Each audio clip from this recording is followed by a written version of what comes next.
Ahora retomamos nuestra mesa con el objetivo de seguir visibilizando la islamofobia. Así que en este siguiente bloque tengo el placer que me acompañen Lourdes Vidal, Zeynep Lari y Ibrahim Rifi. Lourdes Vidal nos va a hablar sobre la islamofobia en los medios de comunicación y de todos los estereotipos, clichés y miradas estigmatizantes.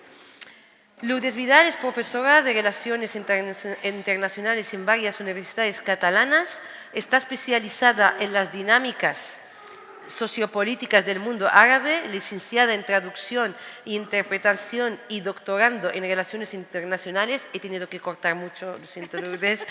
Además de ser una gran amiga y una gran profesional, tuve la suerte de colaborar con ella en la red internacional Analit, así que gracias por estar aquí.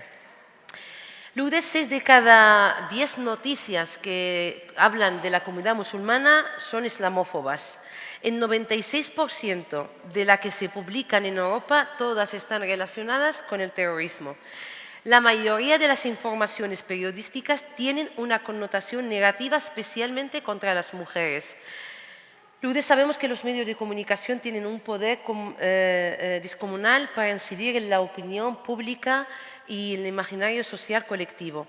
¿Cómo operan los medios de comunicación en relación a la islamofobia y qué podemos hacer para luchar contra la islamofobia en los medios de comunicación? Bueno, pues en primer lugar, muchas gracias. Es un placer, un honor, un lujo estar aquí entre todas las compañeras, escuchando además discursos que son necesarios y que alimentan mucho.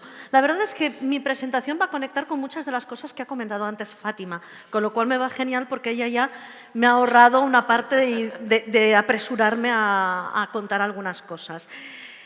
Mira, si paso el PowerPoint, mira, voy a poner esta imagen que refleja exactamente lo que Fátima estaba contando anteriormente, ¿vale?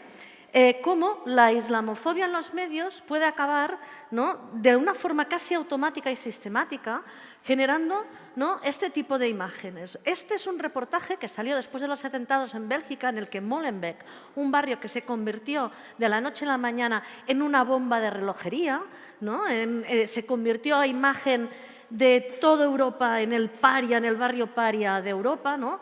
Fue un barrio enormemente estigmatizado desde ese momento y en el que un reportaje que estaba muy bien escrito y que estaba muy bien hecho y muy bien redactado, que no era islamófobo, fue estropeado por esta imagen, ¿no? Indirectamente el yihadismo europeo y la imagen de una señora con un hijab saliendo del metro, ¿no?, con un carrito de bebé, ¿no? Entonces, esto es el ejemplo fantástico, perfecto, ¿no?, de este cruce, ¿no?, entre islamofobia de género y, además, cómo la estigmatización puede realmente modificar la vida cotidiana de un barrio.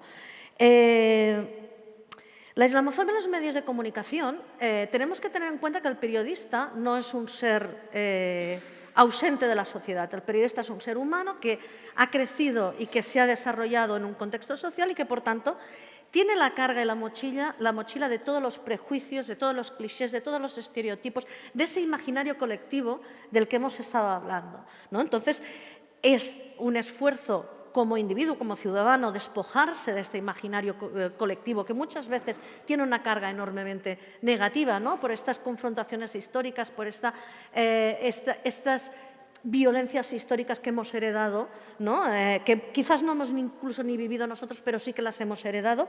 Y luego los medios de comunicación y los periodistas y las periodistas tienen además el reto de hacer una información que responda a una deontología profesional, que responda a unos códigos profesionales, ¿no? Pero, en realidad, lo que nos encontramos son seres humanos que tienen sus propios prejuicios y que se traducen a la hora de escribir en los medios de comunicación, de una forma u otra acaban saliendo. Muchas veces por desconocimiento, otras veces por prejuicios claramente activos, ¿no? Pero la importancia de esto es que aquello que sale en los medios de comunicación normaliza una narrativa, normaliza una visión de las cosas que se traduce en una opinión pública que asume esas opiniones y a la vez lo normaliza en el ámbito político. Y viceversa, es decir, si el discurso político es claramente racista o islamófobo, hará que los medios de comunicación normalicen también mucho más este discurso y que la opinión pública también normalice este discurso. Y esto es probablemente lo que nos ha pasado en la última década, como mínimo, en España. Hace 10 años había ciertas afirmaciones que era complicado decir en público porque evidentemente sabías que no era correcto decir este tipo de cosas, ¿no? Pero ahora sí que es verdad que incluso en el ámbito político expresiones, afirmaciones racistas o islamófobas están a la orden del día y desde la opinión pública también se siente más empoderada o más legitimada para sacar a relucir este tipo de argumentos. Avanzó un poco. ¿O no avanzó? ¿Está encendido? ¿Está encendido? Sí, porque antes me ha funcionado. Bueno, avanza igualmente y si alguien lo puede... Ah, mira, ves, perfecto, ya está. Este es el trabajo que hemos estado haciendo, he estado haciendo yo, ahora he terminado, pero también habíamos estado haciendo con Ibrahim en el Observatorio de la Islamofobia en los Medios, que ahora lleva la Fundación Alfanar, ¿no? Y es lo que nos ha permitido, la herramienta que hemos tenido, que nos ha permitido constatar la presencia y la evolución de la islamofobia en los medios de comunicación. Este es un trabajo que se ha hecho desde 2017, cada año monitorizando una serie de periódicos de amplia distribución en España. Creamos una metodología al respecto con sus déficits y con sus virtudes, ¿no? Pero sí que nos permitió hacer estas constataciones que me parecen muy importantes. En primer lugar, en el año 2017 lo que pudimos ver es que la islamofobia era una realidad en los medios de comunicación, que lo que comentaba Butaina, ¿no? Que estábamos en un principio que prácticamente el 80% de las noticias que se daban sobre musulmanes y musulmanas eran negativas, ¿no? Entonces, alguna de las referencias que yo daba decía, bueno, ¿cómo nos sentiríamos? Yo que vengo de Barcelona, ¿cómo nos sentiríamos los catalanes si el 80 o el 90% de las noticias sobre nosotros son negativas? Aunque haya cosas positivas o cosas negativas, siempre se habla de lo negativo, ¿no? Luego, teníamos esa realidad de artículos claramente islamófobos, ¿no? Distinguimos entre una islamofobia activa que es... No podemos decir premeditada porque no estamos en la mente del periodista y, por tanto, no podemos leer su pensamiento, ¿no? Pero sí que es una islamofobia clara y evidente de una islamofobia pasiva que muchas veces se esconde tras un mal uso de datos, un mal uso de términos, un mal uso de cifras, ¿no? Un mal uso de las voces que se incluyen. Entonces, el segundo año vimos que haciendo un poco de concienciación, teníamos capacidad de influencia e de impacto y conseguíamos mejoras considerables, pero al año siguiente vino la gran ducha de agua fría, ¿no? Que fue ver que sí, que teníamos capacidad por mejorar según qué tipo de discursos, pero había una islamofobia estructural, ¿no? Que estaba muy arraigada, tanto no solo en las instituciones y en la opinión pública, y que llegaba a un techo, ¿no? Esta islamofobia es lo que se traduciría, simplificándolo mucho, en evidentemente prácticamente todo el mundo, con un poco de sentido común, estará de acuerdo en que pegar con patadas a una señora musulmana embarazada velada es una barbaridad, y esto prácticamente todo el mundo estará de acuerdo. Pero entonces hay otra serie de actos o de gestos de islamofobia que el común social no considerará como islamofobia. Y este es el gran reto, ¿no? Esa islamofobia que comentaba antes Fátima, ¿no? De, oye, ¿por qué llevas un velo? Pero no te molesta, pero si estás más guapa sin velo. Este tipo de... Lo que normalizamos incluso, sobre todo, compañeras musulmanas me comentan, ¿no? Una cierta, ya estoy acostumbrada, ¿no? A este tipo de gestos, a que me digan, uy, qué bien hablas español, uy, pero ¿de dónde eres? ¿No? Uy, pero si tú eres muy lista, ¿no? Como las musulmanas no pueden ser listas, ¿no? Todo este tipo, ¿no? de gestos que hemos normalizado y que incluso las propias víctimas acaban normalizando, porque bueno, es el menor de los males, ¿no? Esta es esta islamofobia preestructural que nos va a costar tantísimo revertir. Y finalmente, el último informe que elaboramos nos daba también unas conclusiones muy interesantes. Es que estudiando la labor de la prensa local nos dábamos cuenta que trabajaba mucho mejor, es decir, era mucho más sensible, mucho más respetuosa con la diversidad, porque la proximidad y el conocimiento y la conciencia del impacto que esta misma noticia podía tener en su contexto inmediato hacía que la información fuera mucho más pulcra, ¿no? Esto lo empezamos a ver incluso, ¿no?, cuando hubo los atentados del 17 de agosto en Barcelona y Cambrils, como aquellos periódicos que habían reaccionado con artículos considerablemente islamófobos tras los atentados en París, luego en los atentados de Barcelona no sucedía lo mismo. Pensamos, ¿cómo? Qué raro, ¿no? Qué curioso. Había dos explicaciones. Una, el discurso institucional tras los atentados en Barcelona fue para nada en este sentido islamófobo, es decir, al contrario, tuvo un sentido inicial muy de respeto a la diversidad y muy conciliador, ¿no? Y esto sentó un precedente, esta idea de los vasos comunicantes, uno se influye al otro, pero también el periodista nos decía, es que soy mucho, o la periodista nos decía, soy mucho más consciente del impacto de polarización, del riesgo que tiene lo que yo puedo escribir. Por tanto, ¿no?, la proximidad, el conocimiento, el llegar a las personas y conocerlas bien es un elemento de cambio fundamental. ¿La evolución de los datos? Pues bueno, sí, veréis que evidentemente pues hay periódicos que partían de una base muy mala y que bueno, pues la mejora era relativamente sencilla, y hay periódicos que, bueno, pues que se estancan mucho, sobre todo en estos ámbars, en estos colores ámbar, que son esta islamofobia más estructural, ¿no?, más pasiva, más inconsciente, pero que existe y que es más difícil de revertir. Perdón, aquí el que básicamente es reforzar exactamente lo que decía Fátima antes, ¿no? La mujer musulmana es casi el elemento más representativo de esta islamofobia en los medios, y sobre todo, ¿no?, la mujer musulmana con hijab, que en los medios es presentada o bien como una víctima o bien como un verdugo. Es decir, es una víctima sometida, obligada a llevar esta prenda, o si no es obligada, entonces es que es una militante, ¿no?, es una activista, es una amenaza, ¿no? Y aquí es donde encontramos este terreno tan pantanoso y tan complejo entre el activismo, ¿no?, y las connotaciones negativas asociadas al activismo, ¿no?, como cuando el activismo es molesto. Voy a avanzar porque si no, porque Butaina ya me está dando el toque, ¿no? En este sentido, el proyecto MAGIC, que es el proyecto de islamofobia de género que tiene el IEMED también con la Fundación Al-Fanar y otras contrapartes en Bélgica, ha estado trabajando en la islamofobia de género precisamente porque creemos y hemos creído siempre que este es un elemento crucial para entender cómo afecta, ¿no?, este solapamiento y esta interseccionalidad entre las discriminaciones. Y una de las cosas que lo demuestra es que, por ejemplo, las noticias que hablan sobre la mujer y sobre el velo suelen ser más islamófobas que las que hablan de terrorismo o de radicalización. Esto es enormemente significativo porque nos presenta con cifras la magnitud de la tragedia. Aquí quería comentaros que además tenemos un contexto que va en retroceso. Es decir, hace 10 años en Europa o hace 5 años en Europa podrías plantear, había proyectos, había financiación para poder luchar contra la islamofobia, y ahora cada vez vamos en retroceso. El impacto del contexto y el debate francés enormemente polarizado y negativo en Austria y en otros países ha hecho que haya en la Unión Europea ahora mismo y en el contexto europeo ahora mismo una reticencia enorme a todo lo que sea vinculado a islamofobia, a todo lo que sea vinculado a activismo musulmán de forma general.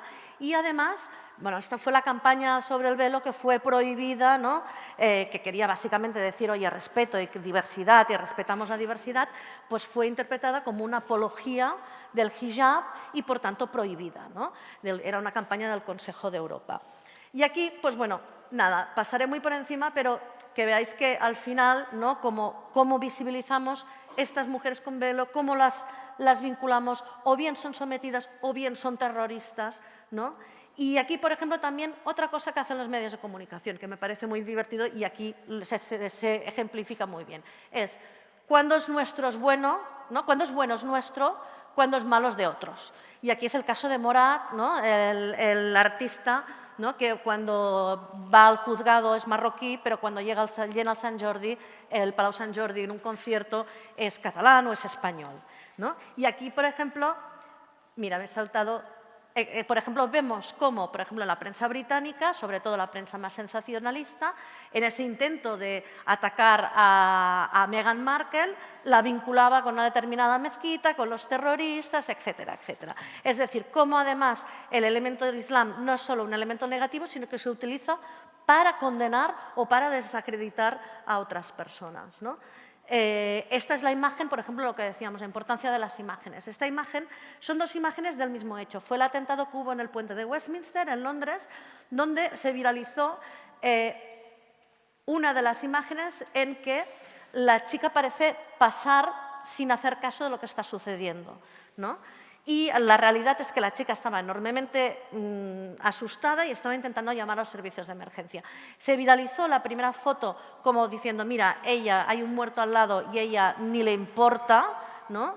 Y el mismo fotógrafo fue el que tuvo que salir en redes sociales a desmentir que eso no era verdad y que se había cogido un fotograma de una serie de fotos que era el único que permitía dar esa interpretación. Entonces vemos cómo se viralizan este tipo de imágenes y se condenan. Y aquí, bueno, pues tenemos ejemplos de cómo, con una buena intención de normalizar una diversidad del Islam, se acaba utilizando algún chascarrillo que cae en la islamofobia, quizás involuntaria, pero un poco, digamos, os diría, superficial, y al otro lado tenemos a Lucía Echevarría, que con tal de justificar lo malo que es el Islam, incluso se inventará cosas como que Armenia es un país de mayoría musulmana, ¿no? Esto fue durante el Festival de Eurovisión y aunque muchos tuiteros intentaron decirle, oye, que es que te estás equivocando, a ella tampoco le importó. Al final lo que quería decir es que los musulmanes eran muy malos y opresores, ¿no?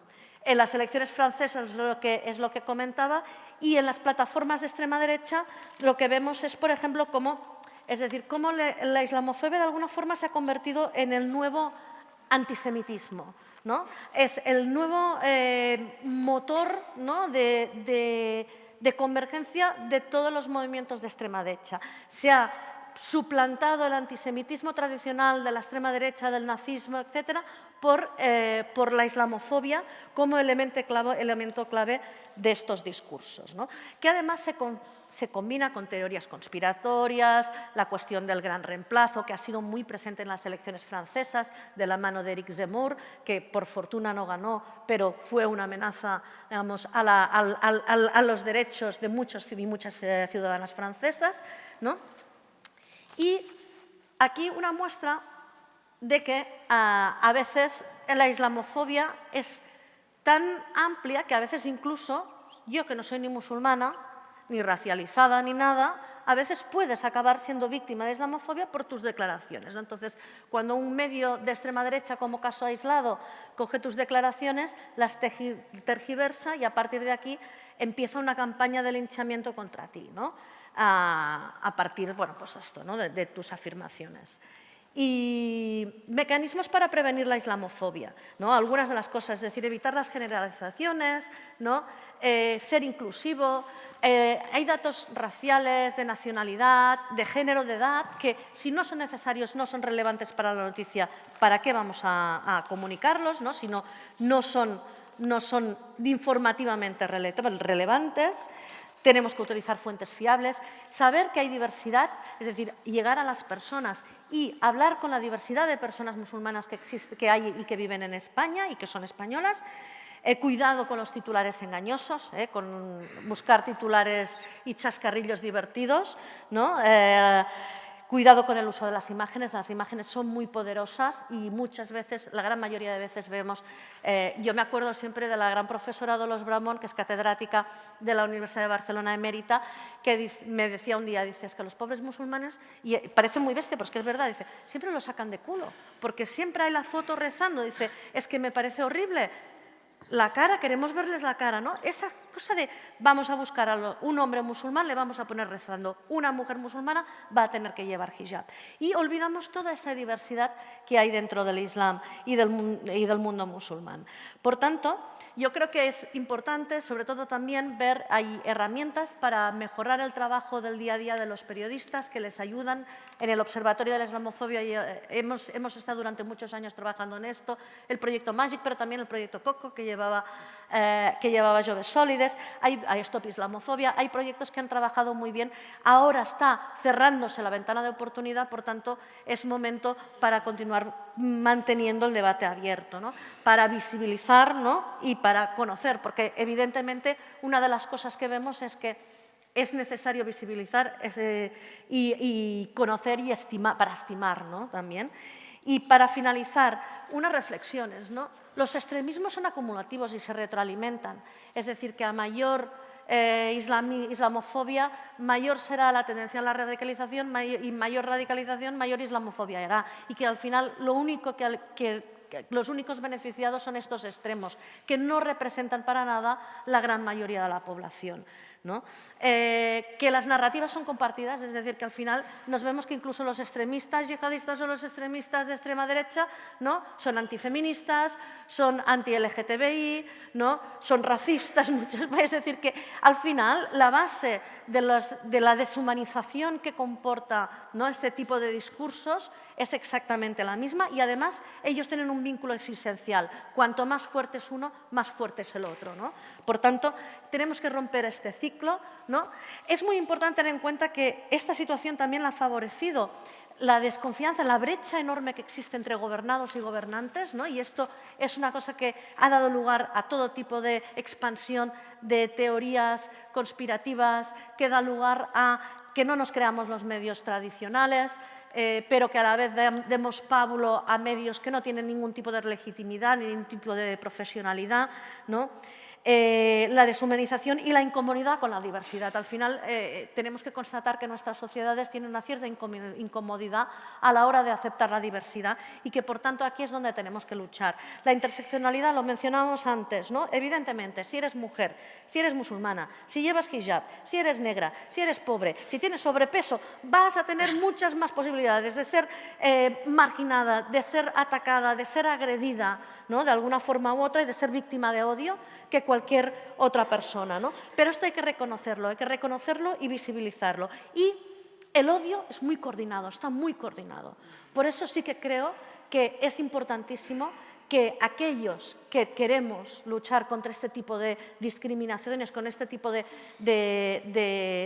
ofensas, ¿no? A los derechos, nos coordinemos desde las distintas estrategias. Es decir, el sistema no cambia si el sistema no se le da la vuelta desde dentro y desde fuera.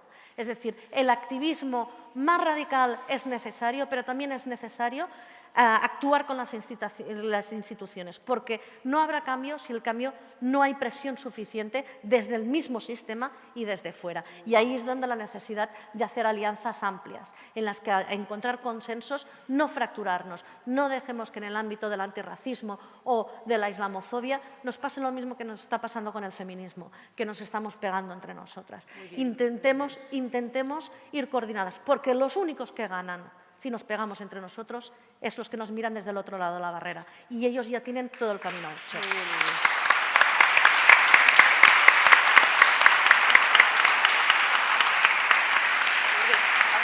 Bueno, muchas gracias, Lourdes, por esta intervención.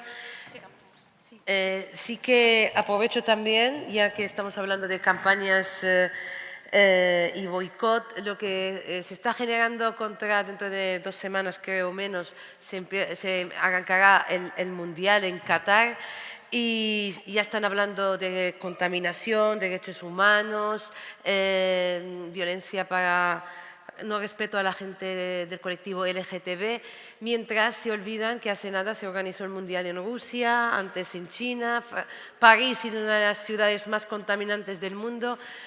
Yo pensaba que había islamofobia sobre todo para los moros, los pobres, pero yo creo que hasta los ricos no se salvan. El hecho de ser musulmán. Bueno, y sigo. Está con nosotras ahora Zineb Laghi. Uno de los temas de mayor actualidad ahora, aunque no suele aparecer en los medios, es la islamofobia en la educación. El papel de la comunidad educativa en la prevención de la islamofobia debería ser clave, aunque no lo está siendo. Para eso está hoy con nosotras Zineb. Ella es educadora social y licenciada en español y máster en español como lengua extranjera. Es campeona mundial de Kempo en defensa personal y subcampeona en armas, ha sufrido el racismo en el aula y en el deporte, hechos que le llevaron a impulsar en 2019 la campaña Actualización Pendiente, que instaba a luchar contra el racismo y que denunciaba las trabas que sufre la población musulmana.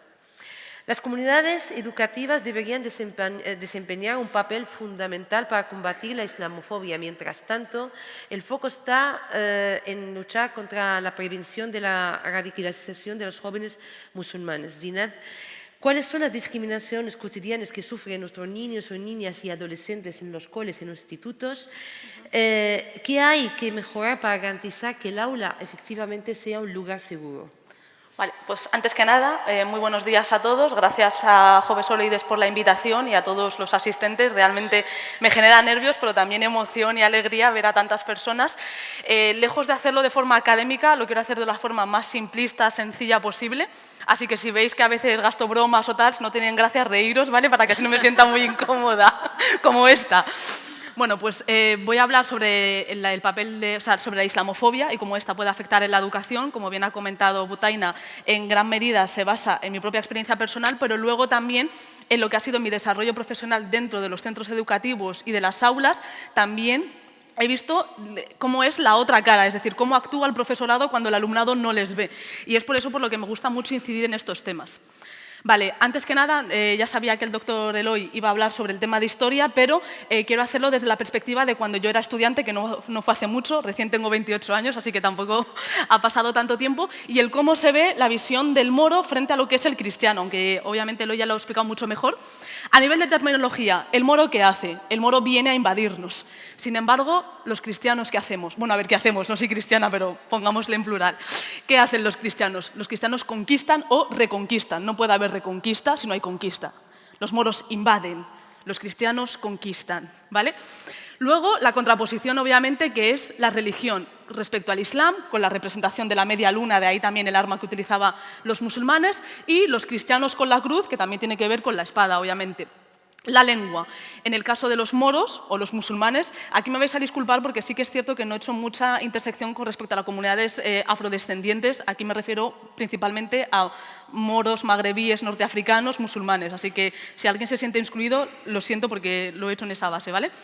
La lengua es el árabe mezigh y en cambio la de los cristianos, pues bueno, la lengua romance o actualmente la que sería el castellano. La percepción que se tiene del moro, como decía bien la compañera Fatema, la otredad, son los otros, frente a los nosotros. Y luego, obviamente, las características. Si el moro es salvaje, pues nosotros, cristianos, somos civilizados. Que el moro es tramposo y es traidor, que es un poco como se ha contado sobre la literatura hispana, pues nosotros, los cristianos, somos honrados y somos nobles. Si el moro es sucio, que también es una de las acepciones que se hacía sobre las comunidades musulmanas, pues nosotros somos limpios. Y si ellos son despiadados, nosotros somos piadosos. En base a esto, me he basado también en lo que sería la definición del moro. No voy a centrarme mucho, pero vamos, hace referencia a lo que sería natural del África, que profesa la religión islámica, dicho de una persona musulmana que habitó en España, que pertenece o es relativo a la España musulmana. Y aquí es un poco la que más me interesa, que es la de dicho de un hombre celoso y posesivo y que tiene dominada a su pareja. Esto es importante, si aparece en la RAE, o sea, lo podéis ver, esto fue de hace una semana, ¿vale? Sí que es cierto que es de forma coloquial, pero bueno, eso ya induce maneras de cómo se concibe la realidad de lo que es el moro frente a lo que es el cristiano. Disculpad si hablo todo el rato de moro, pero creo que todos entendemos en qué contexto lo hago. No es para nada ni peyorativo ni nada, pero por si acaso lo aclaro, no vaya a ser que tergiversen en algún medio de comunicación mis palabras. Conclusión, el moro musulmán, como el eterno enemigo que tiene el cristianismo España-Europa, obviamente la fraternidad y los hermanos son los latinoamericanos, porque como ellos fueron evangelizados, aceptaron el cristianismo de buena gana, de buena gana, se les impuso el cristianismo y la lengua, entonces ellos son hermanos, primos, y nosotros somos el eterno enemigo, la otredad. A esto se le puede sumar la construcción del Islam como el antagonista de los valores occidentales. Esto no es ninguna novedad porque todos los medios de comunicación y políticos de derecha, de extrema derecha e incluso de centro se han basado mucho en este discurso. A esto, obviamente, el rechazo del legado histórico árabo-musulmán, como la España perdida. Y aquí obviamente hago un pequeño guiño a nuestra queridísima presidenta Ayuso, que hizo las declaraciones de la España perdida con la invasión musulmana, porque obviamente todo el periodo histórico de la comunidad musulmana no forma parte del legado y de la historia de España. Es un borrado de nuestra identidad precisamente para poder construir la otredad. Si nosotros somos como ellos, ¿qué otredad va a existir? Pues ninguna, obviamente. Y todo esto, en conclusión, podría generar un poco la islamofobia. Sé que es cierto que el doctor Eloy no ha querido decir como las características, yo esta es mi visión personal y estoy abierta a que cada uno contribuya en ellas. Ahora una cuestión que a lo mejor no se ha tratado mucho, pero que me parece de suma importancia. La contraposición en cuanto a lo musulmán o lo moro en la cuestión de género, el hombre y la mujer. A más salvaje, a más misógino, a más patriarca y a más machista que es el hombre, esto genera como una balanza desigual con respecto a sus compañeras de vida o bueno, sus compañeras. Ahora vamos a ser abiertos con el tema LGTBI, así que la contraposición, las mujeres. Pues obviamente a cuanto más es salvaje y misógino el hombre, más desprotegida, más sumisa, más tenemos que controlar a las mujeres, apoyarlas. Esto puede parecer algo que no tiene mayor importancia, porque se puede hablar a veces como lo de este positivo, discriminación positiva. Sí, muchísimas gracias por ayudarme. Con respecto a la discriminación positiva, porque algo que han vivido muchas compañeras es que tú, que eres musulmana, que eres marroquí, tú tienes que estudiar para poder salir de esa cárcel patriarcal que es tu familia, que es el Islam. Y luego también la parte negativa que a veces puede tener hacia las mujeres es, como fue mi experiencia personal, pero ¿para qué vas a seguir estudiando? Si tú te casarás en un par de años y a lo mejor te renta más hacerte una formación profesional de hostelería, de peluquería, lo cual no estoy desprestigiando para nada las formaciones profesionales, pero cada alumno tiene unas cualidades y se tienen que potenciar, no querer encasillarle en base a su origen. Pero luego, ¿qué pasa con respecto a los hombres, nuestros jóvenes, nuestros chicos musulmanes, que tienen toda la otra parte negativa? Son salvajes, no controlan su temperamento, son muy machistas y patriarcales, por lo tanto no aceptan las órdenes o las indicaciones de las profesoras mujeres. Siempre se hace esta construcción y es una forma también de rechazar hacia los alumnos musulmanes que genera muchos conflictos y que acaba desembocando en lo que son amonestaciones, partes, expulsiones, y esto es una exclusión de lo que es el sistema educativo, porque de una forma directa o indirecta se te cuelga la etiqueta, tú eres así porque eres mono, porque eres musulmán, y de tanto refuerzo, o sea, de tanto que te refuerzan estas afirmaciones, te lo acabas creyendo y a veces acabas actuando de esta forma. Ahora bien, cuando hablamos sobre el papel que juegan las distintas administraciones, aquí tenemos que centrarnos en 3 puntos claves. La primera es el gobierno. ¿Qué papel juega el gobierno en cuanto al currículum académico? Luego, obviamente, también tienen algo de papel las comunidades autónomas, ya que ahora con el tema de la LOMCE tienen como un 50-50 para el tema de los contenidos, evaluaciones y demás. Y luego los casos de centros educativos, que ahí ya entran las normativas, planes de actuaciones, antirracistas o contra la islamofobia. En el caso del Gobierno, pues ya me he mencionado anteriormente que son los que determinan los contenidos comunes y la adquisición de competencias. En este caso, puesto que hemos visto que la trayectoria educativa, la construcción del moro, del musulmán, es en contraposición al cristiano, español, católico, es necesario revisar cuál es el contenido que se está dando. Ahora sabemos que los compañeros en los centros educativos hay mucha población migrante, ya sea musulmana, marroquí, argelina, tunecina, bangladesí, de muchas procedencias, y por lo tanto el primer contacto que tienen los jóvenes con la comunidad musulmana no es siempre a través del sistema educativo, como fue en mi caso, pero en muchas ocasiones la primera visión que se tiene sobre el musulmán es a través de los libros de texto, y los libros de texto pues, no nos dejan muy bien parados en muchos casos. En el caso de las comunidades autónomas, estas son las que dictan la mitad de lo que sería el contenido, que ahí es también donde tienen este papel de incidir en cuáles son las competencias o cuáles son los contenidos que se van a ver a nivel curricular y que los musulmanes no salgamos tan mal parados en cuanto a los enemigos que fueron expulsados de nuestro territorio y que no forman parte de nuestra identidad, son la otredad. Y también, obviamente, todo el tema que tiene que ver con los planes de actuación. Es decir, ya han mencionado la compañera Fatima y claro que las compañeras de GECHIME lo van a hacer también, todo el tema excluyente de las normativas, las famosas normativas de centro, que dicen que está prohibido el uso del hijab porque está en contra de la normativa, cuando sabemos que, bueno, que a nivel legal no. Vale, la islamofobia en la educación. Bueno, esto ya lo he dicho, la representación de los textos, el acoso escolar, el bullying. Vale, aquí, el trato diferenciador o discriminatorio hacia los alumnos musulmanes. Siempre tendemos a creer que el acoso o la discriminación es entre iguales, es decir, es entre los propios alumnos, pero es que desgraciadamente no. Igual que hablábamos de los medios de comunicación y que puede que el redactor o el editor o el periodista tenga toques racistas, islamófobos, homófobos, pues es que en la educación pasa lo mismo. Y sin darnos cuenta estamos reproduciendo lo que a nivel social se reproduce, pero esta vez en el aula.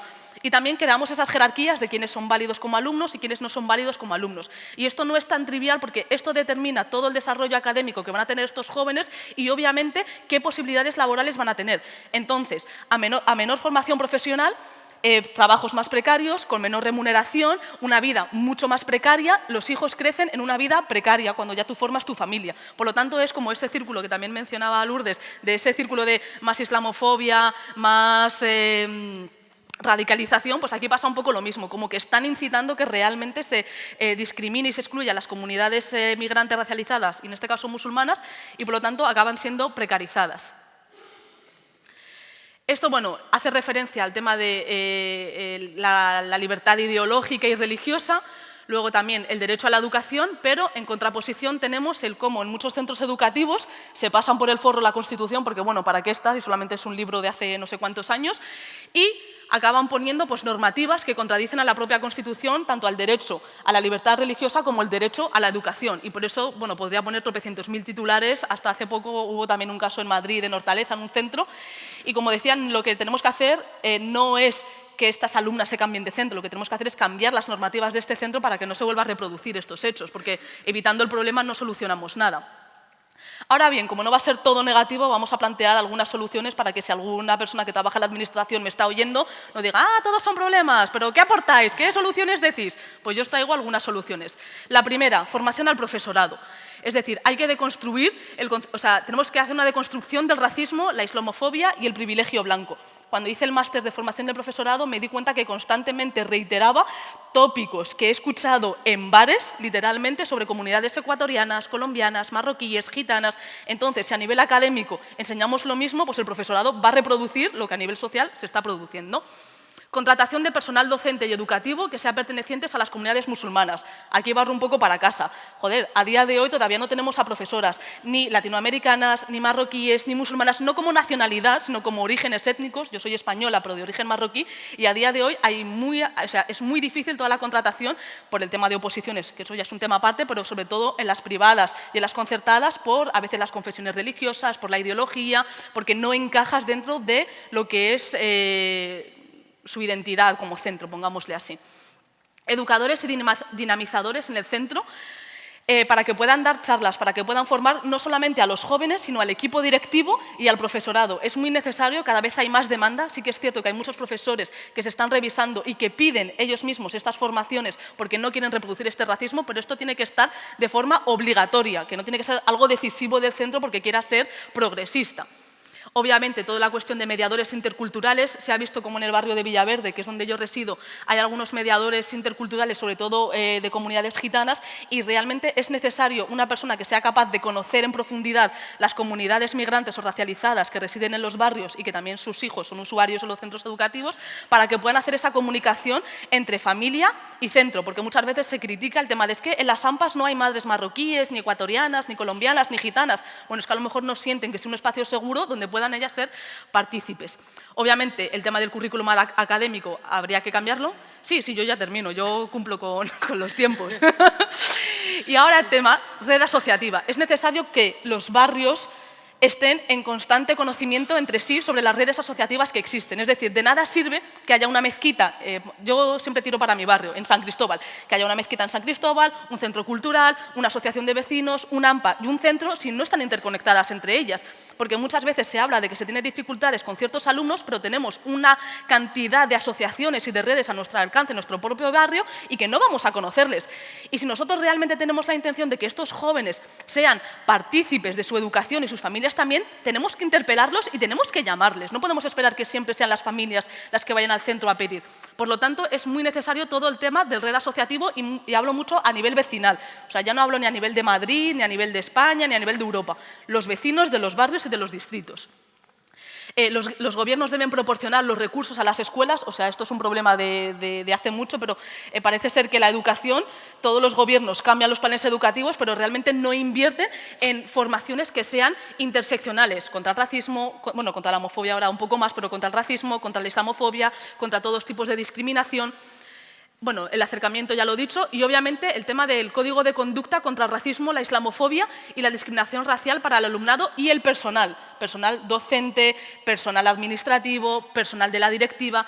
Siempre se habla de que existen casos de bullying, de acoso, de islamofobia, de racismo, pero no hay planes de actuaciones concretos, porque en muchos casos siempre se tiende a culpabilizar todavía más a la víctima, esperando que sea ella la que toma la iniciativa de pasa de ellos, no les hagas caso, el tema de es que no entienden, es que no conocen realmente tu cultura. No podemos seguir excusándonos en el miedo, en que no conocen, en que tenemos que acercarnos, no. Las comunidades migrantes y racializadas en España hemos hecho todo por nuestra parte por darnos a conocer. Ahora es la propia ciudadanía española blanca la que tiene que abrir y querer conocer al resto de las comunidades que viven con ellas. Entonces, tenemos que ser mucho más tajantes con todo el tema del acoso escolar, con el bullying y con las agresiones racistas e islamófobas que se producen tanto dentro como fuera del centro, porque no podemos esperar que siempre sea la víctima la que acabe cambiándose de centro. Y con esto y un bizcocho, hasta mañana a las 8.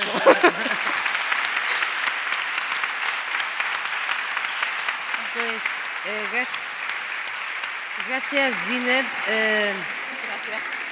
Gracias, Zineb, por esta intervención, sobre todo por las últimas conclusiones, que ojalá, si hay alguien de la administración pública que lo tomen en cuenta. Al final, estamos solamente las organizaciones sociales que intentamos intervenir con programas de sensibilidad en las aulas, aunque en muchos de los casos pues, los profesores esa hora pues, nos dejan solos con el alumnado, que a veces es positivo también. Y ahora ya, Brahim Rifi, aparte de ser mi sobrino ficticio, lo digo de forma cariñosa por su juventud, porque gracias al trabajo que tuvimos en red con el programa Coco he podido apreciarle y conocerle más de cerca. También me dice, le digo sobrino y me llama Hadja, no sé si por el tema de la edad, pero bueno, Hadja es decir tía de forma cariñosa, lo dejamos así. Brahim es periodista y comunicador audiovisual, especialista en Asia y África y Oriente Medio y Norte de África. Ha trabajado como coordinador de comunicación en Fundación Al-Fanar y en el Observatorio de la Islamofobia en los medios. En conversaciones previas con Ibrahim nos contaba que el racismo cultural se ha abierto camino en el norte global a través de imágenes exóticas de bailarinas de danza del vientre, de jóvenes musulmanes conflictivos en famosas series como Élite o El Príncipe, o de mujeres veladas sumisas en la literatura. Ibrahim, yo sé que los moros caemos muy mal, los musulmanes peor. ¿Cómo se ha colado la islamofobia también en la cultura popular? Ayúdanos a desmontar estos tópicos sobre el mal llamado orientalismo. Bueno, pues muy buenos días a todas y a todos y bueno, muchísimas gracias a mi Jalcho, a mi tía ficticia, a toda la organización de Jove Solides y a todas las personas que hoy estáis con nosotros.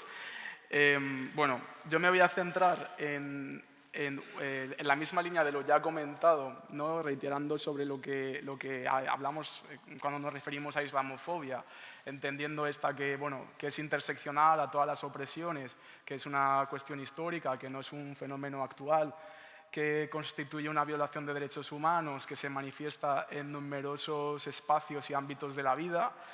En el de la cultura no es menos, ¿no? De hecho, es en la cultura, es el ámbito de las producciones culturales donde más islamofobia se ejerce, se produce y ayuda a perpetuar ese imaginario negativo que luego tiene todas las consecuencias de las que estamos hablando y que tenemos que seguir hablando. Entonces, en ese sentido, muchísimas gracias por organizar el congreso, porque es muy, muy importante.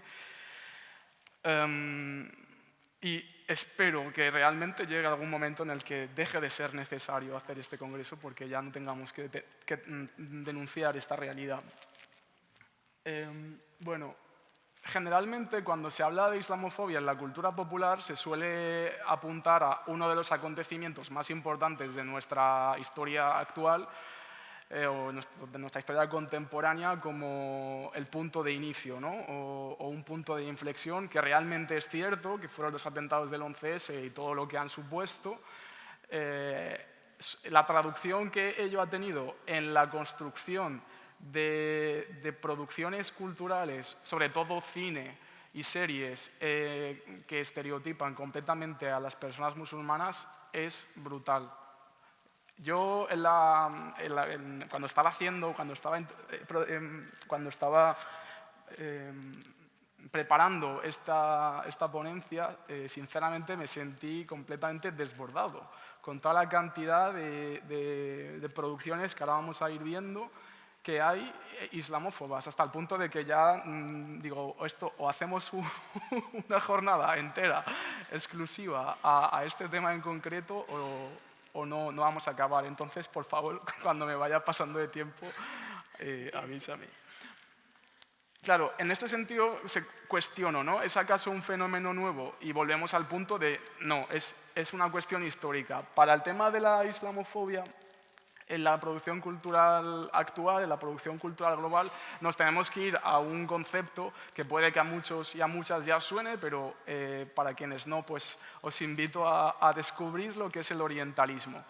El orientalismo es un concepto polisémico que significa muchas cosas, pero que en este caso en concreto es una obra de un escritor muy influyente llamado Edward Said, que en el año 1978 lo pone encima de la mesa, ¿no? Y a raíz de ahí, para quien no conozca a Edward Said, es un escritor y activista palestino-estadounidense, fue profesor de literatura inglesa y literatura comparada a la Universidad de Columbia y ha escrito muchos libros sobre la cuestión palestina por un lado, pero la cuestión de la representación del Islam, las personas musulmanas, árabes sobre todo, siendo esto también islamófobo porque, de nuevo, invisibiliza toda la diversidad que existe dentro del mundo islámico, refiriéndose él al concepto de Oriente, ¿no? Oriente como constructo, como un lugar como indeterminado cuyas fronteras no se sabe dónde empiezan, pero que hacen referencia al mundo árabe musulmán principalmente, como un lugar donde Europa, a lo largo de los siglos, o una parte muy importante de Europa a lo largo de los siglos, principalmente 18, 19 y 20, proyecta en él todos los estereotipos negativos que a día de hoy nos llegan y que de alguna manera también han ido mutando. Bueno, en orientalismo este libro nos dice muchas cosas, pero lo que apunta entre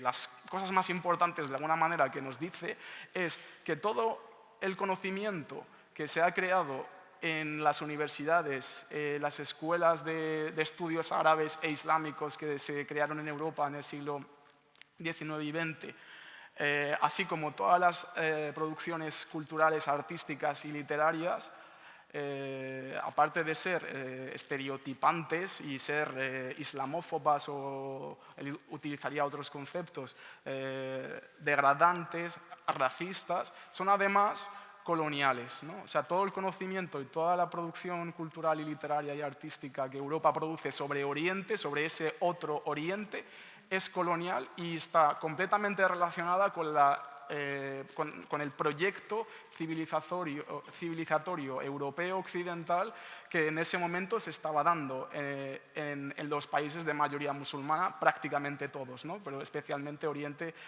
Próximo, Norte de África, etc.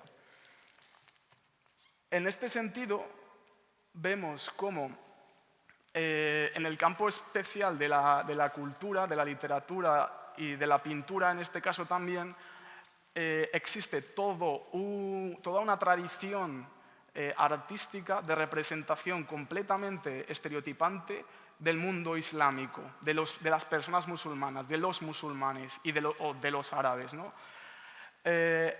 Uno de los motivos más comunes, que de hecho en esto me sentí completamente desbordado, es la representación del harén y la representación de la mujer musulmana, ¿no?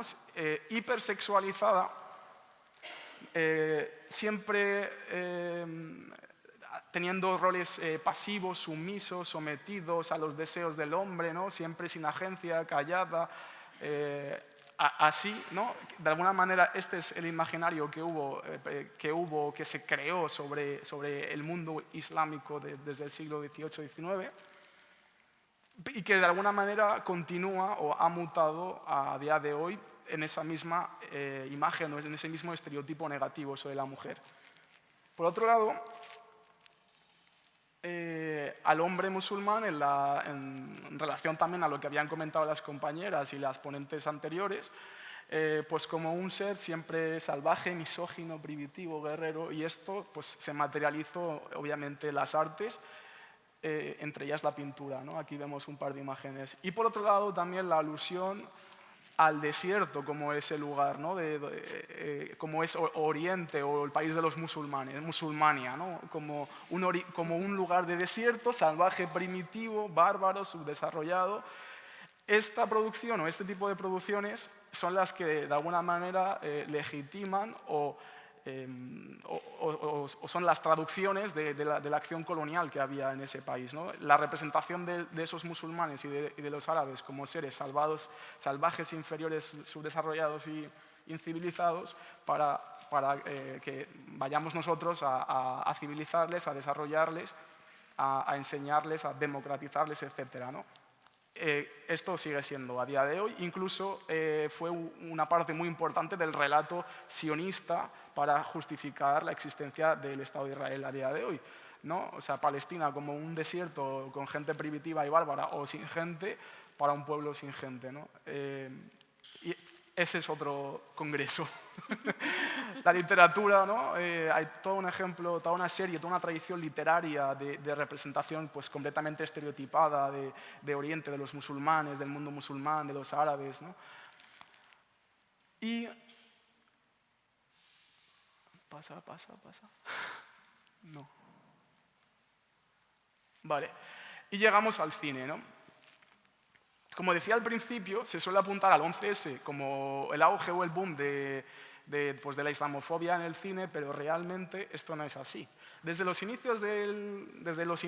primeros cortos que hubo en el cine, ya se pueden documentar películas y cortos cinematográficos completamente racistas e islamófobos en este caso, ¿no?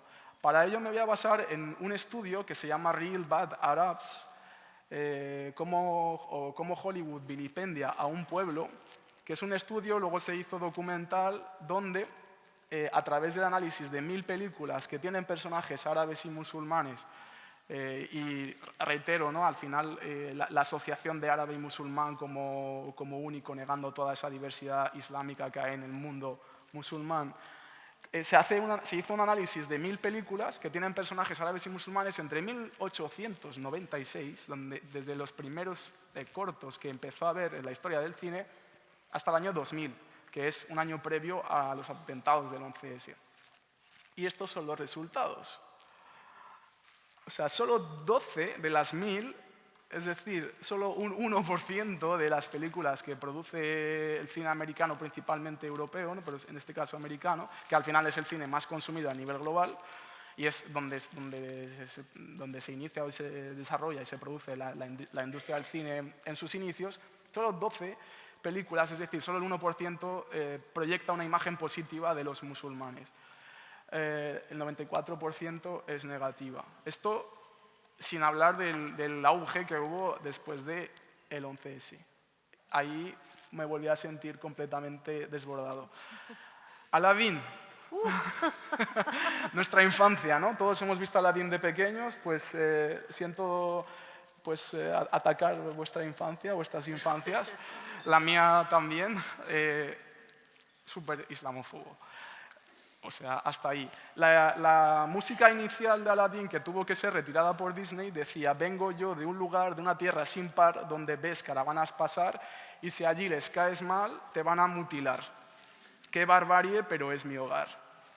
¿Vale? O sea, Aladdin es un cuento de las 1001 noches, de una de las obras literarias más importantes de la literatura árabe, que fue plasmada en película de animación para niños, y completamente estereotipada. Ahí se reproducen pues, todos los estereotipos negativos sobre los hombres, sobre Arabia, sobre Musulmanolandia, sobre ese Oriente ficticio, ¿no? Donde se proyecta pues, todo lo negativo, todo lo que Occidente no quiere ser de alguna manera, ¿no?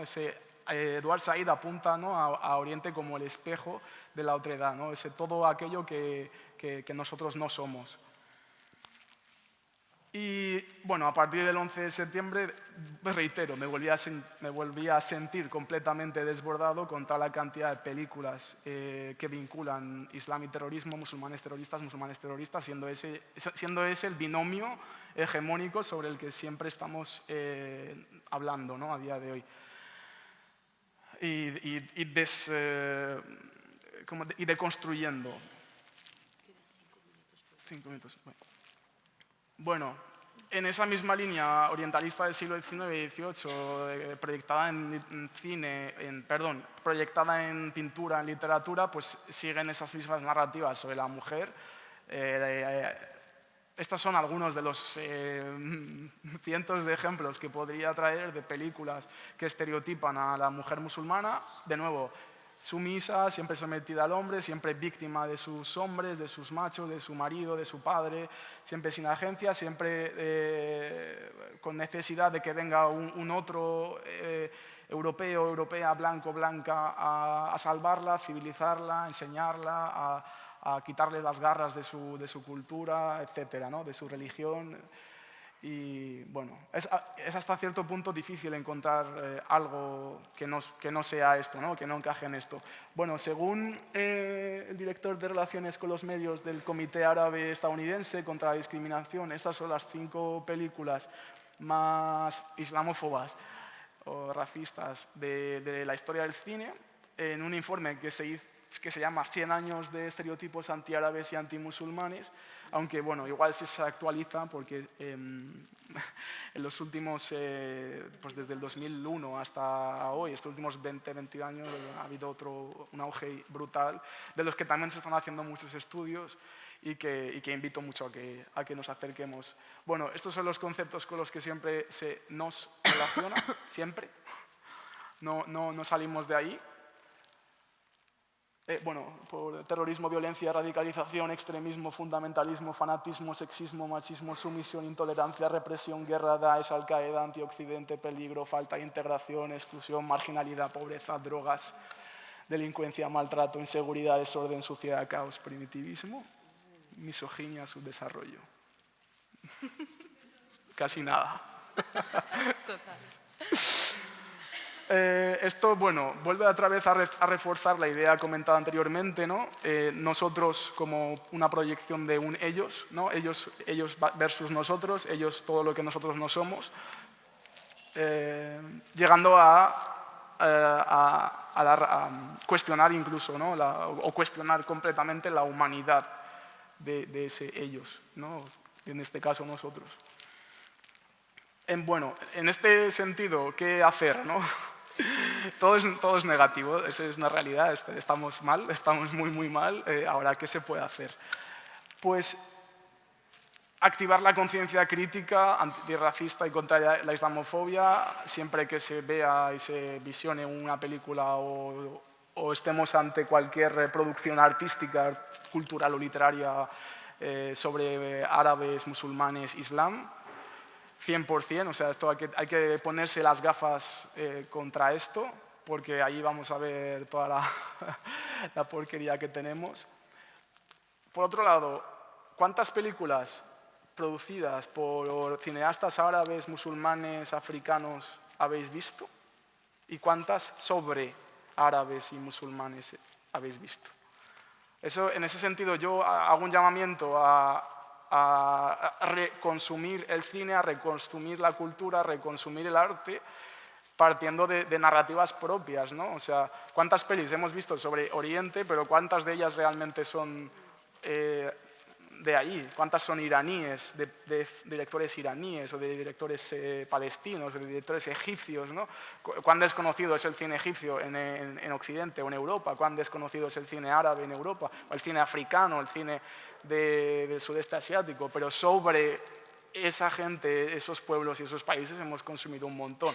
Entonces, en ese sentido, yo personalmente hago un llamamiento al boicot al cine racista, al cine contra la islamofobia, allá donde hayáis detectado algo que sea susceptible o que sea demostrable de ser racista, pues campaña contra ello, boicot y una reconsumición. O sea, hay muchísimo arte producido en ese Oriente ficticio que desconocemos completamente, incluso las personas que tenemos ese origen y hemos nacido aquí. Y quiero acabar con una frase de un amigo mío, activista contra el racismo, Moja Jerou, que dice el antirracismo, la importancia de luchar contra el antirracismo en este congreso y en todas las acciones que hagamos, tiene como fin último proteger nuestras vidas, porque el racismo como fin último busca quitárnoslas. Y bueno, muchas gracias por haberme escuchado.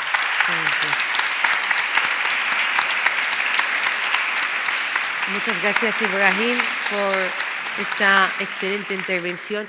Menos mal que Terminator no hablaba de esto. Así que, bueno, ahora sí que abrimos turno de preguntas, como hemos hecho antes.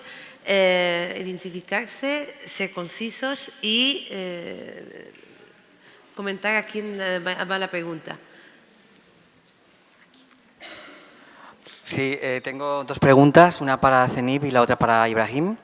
Zenib, en el ámbito de la docencia, ¿qué ocurre cuando, por ejemplo, en unos estudios universitarios, en asignaturas de dibujo al desnudo, con hombres y mujeres desnudas que posan, una estudiante o un estudiante musulmán se niega a hacer ese tipo de trabajos y asistir a clase, diciendo que atentaría contra su integridad musulmana?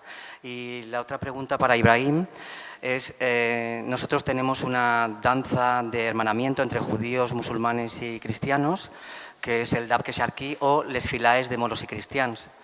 ¿Hasta qué punto se podría considerar esta manifestación islamófoba? Gracias. Es que es una pregunta demasiado concreta. O sea, si una persona musulmana no quiere dibujar a otra porque está desnuda, porque es incómodo para él, es que yo no veo ningún problema en ello. Es decir, algo que a ti te violenta, que te incomoda o que puede ser incluso contrario a tu profesión, a tu fe, no veo ningún problema en que tú no quieras participar en esa clase o en cualquiera otras. Es decir, al final tenemos que adaptar también los conocimientos a nuestras propias vivencias, a quienes somos nosotros, en lugar de lo contrario, de adaptarnos nosotros a los conocimientos. De ahí precisamente se produce la evolución. O sea, es que no...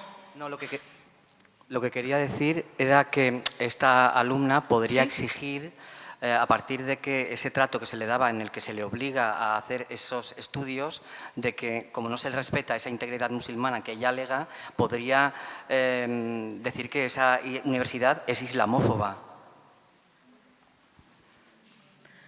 Es que de verdad que alguien me ayude, porque a lo mejor soy yo que estoy muy espesa y no me estoy enterando. Pero no termino de entender la pregunta. Entonces, la pregunta es que si es islamófobo que a una mujer o a una alumno musulmán se le obligue a participar en...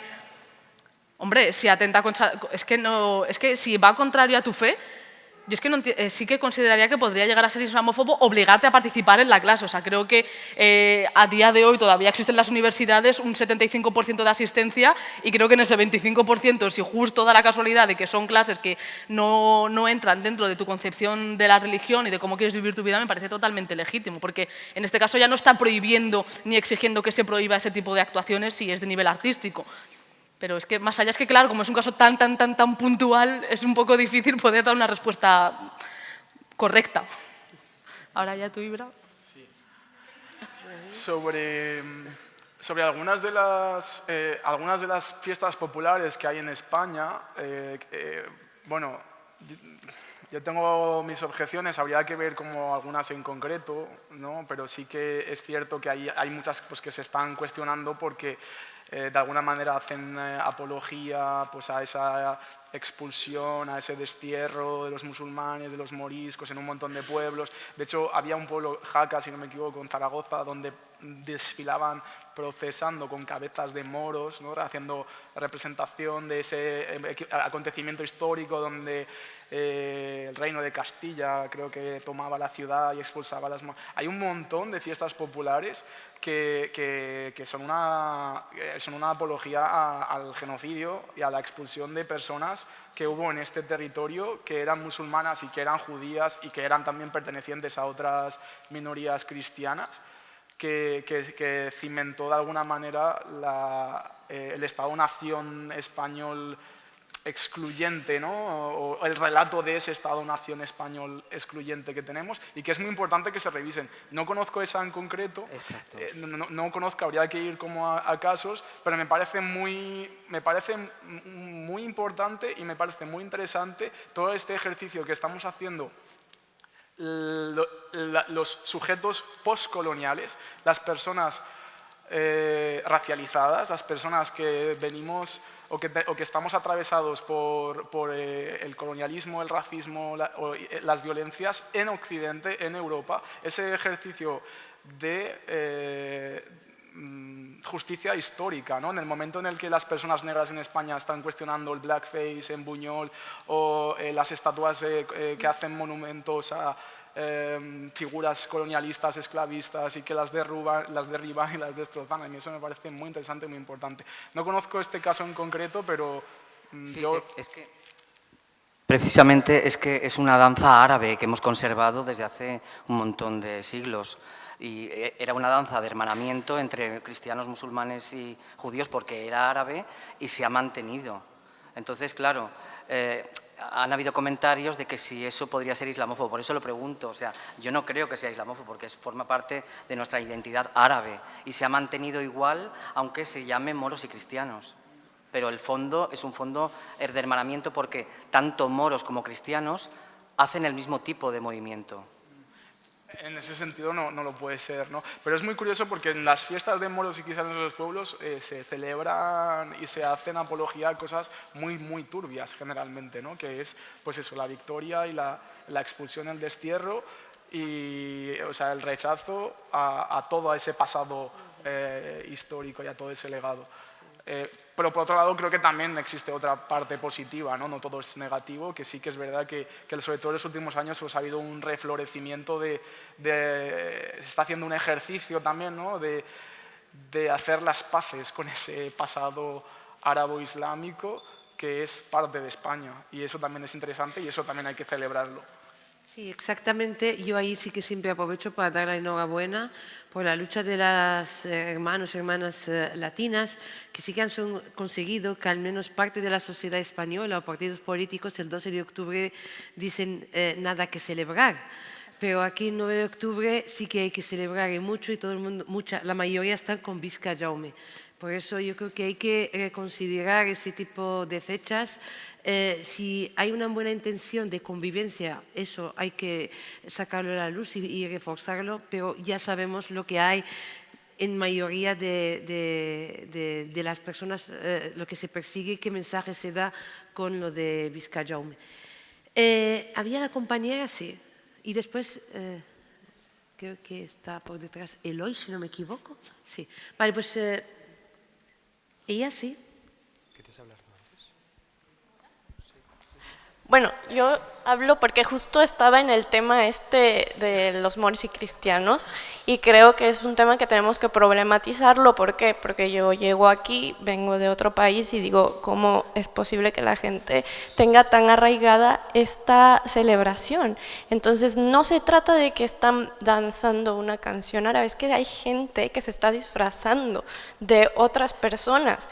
Entonces creo que justamente en el tema cultural y en el educativo es súper fuerte analizar, y quería ver también como esta perspectiva, porque he visto en escuelas y en colegios como a los niños pequeños que vienen de Marruecos recién llegados los hacen dramatizar el 9 de octubre disfrazados, los unos de cristianos, los otros de moros, y haciéndoles sentir esa pelea, ese conflicto y esa expulsión, porque al final ellos pierden y se quedan súper enojados por eso, porque son chiquitos y no entienden. Entonces yo creo que es algo tan arraigado, tan celebrado, y como decía Buti, o sea, aquí hemos logrado pues una lucha contra el 12 de octubre y que salimos a las calles y la gente sabe que se está celebrando y haciendo apología a un genocidio, pero con los moros y cristianos es algo que la comunidad valenciana la tiene muy en su sangre en las fiestas populares, y bueno, yo pienso que es algo que sí tenemos que problematizar y profundizar mucho más porque estamos pues aquí en esta comunidad y ya. Gracias. Muchas gracias, Paola. A ver, había varios turnos. Primero la compañera y ya en la otra fila está, si no me equivoco, es Eloy y está también Belén. No me sé el nombre de todos, ¿eh? Me ha salido así bien ahora. Y después Hola, yo soy Nieves, formo parte de un grupo de personas que venimos de Alcira, de un instituto de formación profesional. Estamos aquí gracias a que una de las compañeras, que es Yasmina, musulmana, nos habló de este congreso. Entonces, ya se lo hemos agradecido en privado, pero aprovecho para agradecérselo públicamente. Y, bueno, además de este matiz, también compartiros que es un instituto donde hay un porcentaje importantísimo de estudiantes procedentes de Marruecos, imagino que también, por tanto, quizás la mayoría musulmanes, y hay una convivencia, probablemente no modélica, pero sí que hay una convivencia real, ¿no? Con menú halal incluido. Bien, dicho esto, también mi pregunta era para las tres ponentes, acerca de cuál es vuestra visión sobre el tratamiento que están dando los medios de comunicación y también las redes sociales sobre la rebelión de las mujeres iraníes. Gracias. Pues si queréis, contesta Lourdes y después ya... Mira, a ver, la cuestión de la revolución, de la revuelta, de las protestas de las mujeres iraníes, básicamente responde a lo que espera el imaginario occidental, europeo, español, ¿no? Que pase. Entonces, por eso hay una... Es decir, lo que no se tiene en cuenta, ¿no?, a la hora de explicar la realidad de una persona, mujer musulmana que lleva o no lleva velo, es en qué contexto vive, cuál es su realidad, porque no es lo mismo ponerse un velo en Barcelona que ponérselo en Teherán, y no es lo mismo quitarse un velo en Barcelona que quitárselo en Teherán. No tiene ni la misma significación, ni tiene las mismas implicaciones, y además, ¿no?, leer única y exclusivamente lo que pasa en Irán en términos de quiero quitarme un velo es simplificar enormemente una realidad de una sociedad muy sofisticada, ¿no?, que está reivindicando sus derechos, libertad por encima de todo, que hay un cruce entre cuestiones de género, cuestiones de etnia, porque hay un componente kurdo, hay un componente de mujeres, y vemos esta transversalidad de las protestas de Irán a través de, bueno, la variedad de gente que se manifiesta, mujeres con velo que se manifiestan, mujeres sin velo, hombres de distintas procedencias, ¿no? Entonces, aquí estamos perdiendo algo, ¿no?, que es la verdadera trascendencia de todo ello, ¿no?, y que la realidad de llevar un velo en Irán no tiene nada que ver con la realidad de llevar un velo en otro país del mundo, en cualquier otro país del mundo, ¿no?, con todas las diferencias y similitudes que puedas encontrar. Entonces, ¿qué pasa? Que generalmente la prensa occidental lo que ha hecho es ver algo, ¿qué es lo que? Porque en el fondo del fondo, nuestro imaginario occidental lo que nos dice es que lo que está bien es que no haya velo. Y aquí la obsesión de fondo es que, sí, vale, lo tolero, pero lo ideal y deseable es que no lleves velo, ¿no? Entonces, claro, cuando vemos a las mujeres musulmanas quitándose el velo, es como súper bien, ¿no? Y entonces nos empezamos a cortar las puntitas como si fuéramos tontas, ¿no?, con perdón, que sé y reconozco la validez, ¿no?, y el valor del apoyo y del simbolismo, pero es un poco absurdo reducir a esto y omitir absolutamente todo el resto de condicionantes que cuestionan el tema, ¿no? Entonces, yo creo que evidentemente la cobertura ha sido parcial, ha sido solo enfocada sobre este tema, se ha explicado muy poco la situación compleja y la enorme sofisticación de la sociedad iraní, ¿no?, y también diversidad de la sociedad iraní, y probablemente además se ha fallado en la forma de demostrar el apoyo no solo a las mujeres sino a la sociedad iraní en general. Por tanto, al final nos es muy complicado escapar, ¿no?, de las trampas en las que nuestro propio imaginario nos tiende, ¿no?, que son esas trampas de lo que en realidad en el fondo, ¿no?, nuestro sentido común nos dice que tiene que ser, ¿no? Y entonces hay una visión bastante instrumental de lo que sucede, no solo en Irán, sino en la gran mayoría de casos en todas las sociedades de mayoría musulmana. Muy bien, gracias, Lourdes. ¿Quieres añadir algo? Sí, me gustaría añadir algo más también. Como hombre musulmán,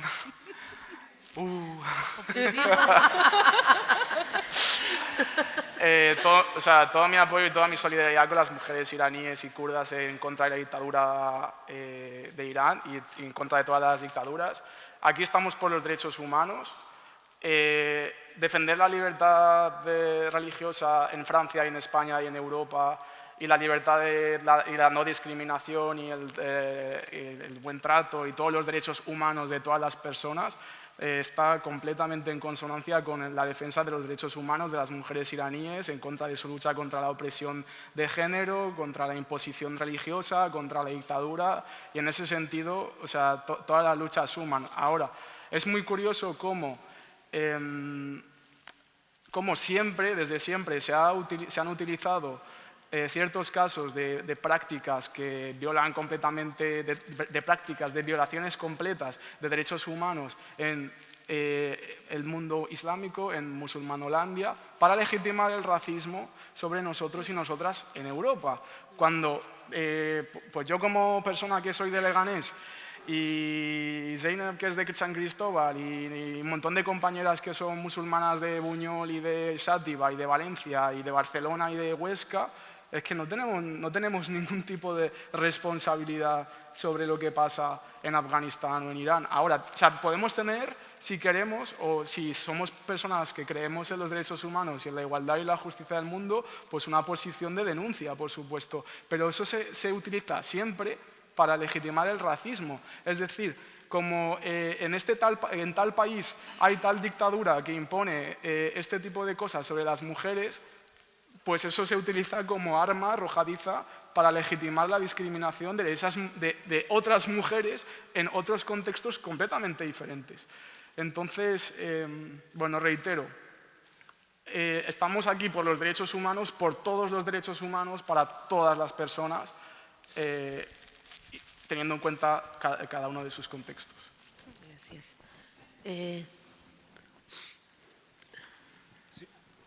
Bueno, yo simplemente manifestar que estoy de acuerdo en la intervención de Lourdes, la primera, su ponencia, en que este tipo de congreso y lo que estáis en este congreso y solís venir y esperemos que hagáis el segundo, el tercero, necesitáis buscar aliados, cómplices en la, digamos, en la sociedad indígena, en la sociedad receptora, y no, digamos, ir creando aquí algo cerrado que os aísle.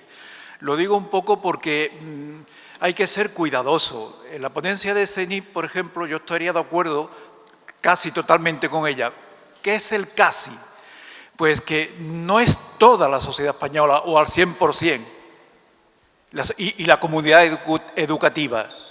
Hay que distinguir entre la corriente mayoritaria y la minoritaria, y que además van oscilando en el tiempo. Se engordan, se fortalecen, se debilitan, se deterioran unas y otras, y actúan como base comunicante. Ahí hay que trabajar, pero claro, si tú dices que de pronto que toda nuestra comunidad educativa pues, es islamófoba, al 100%, pues hay poco que hacer al respecto. Por mucho que tú propongas, ¿verdad?, unas soluciones, no te la van a aceptar, porque si es tan islamófoba, no hay ahí solución. Y respecto a lo que decía Ibrahim, hombre, es muy peligroso trazar una línea desde Renan, es decir, desde el siglo XIX hasta la actualidad, y todo es lo mismo. No, ha cambiado mucho el mundo islámico y el mundo occidental, o los cristianos, como quiera. No puedes hacer eso.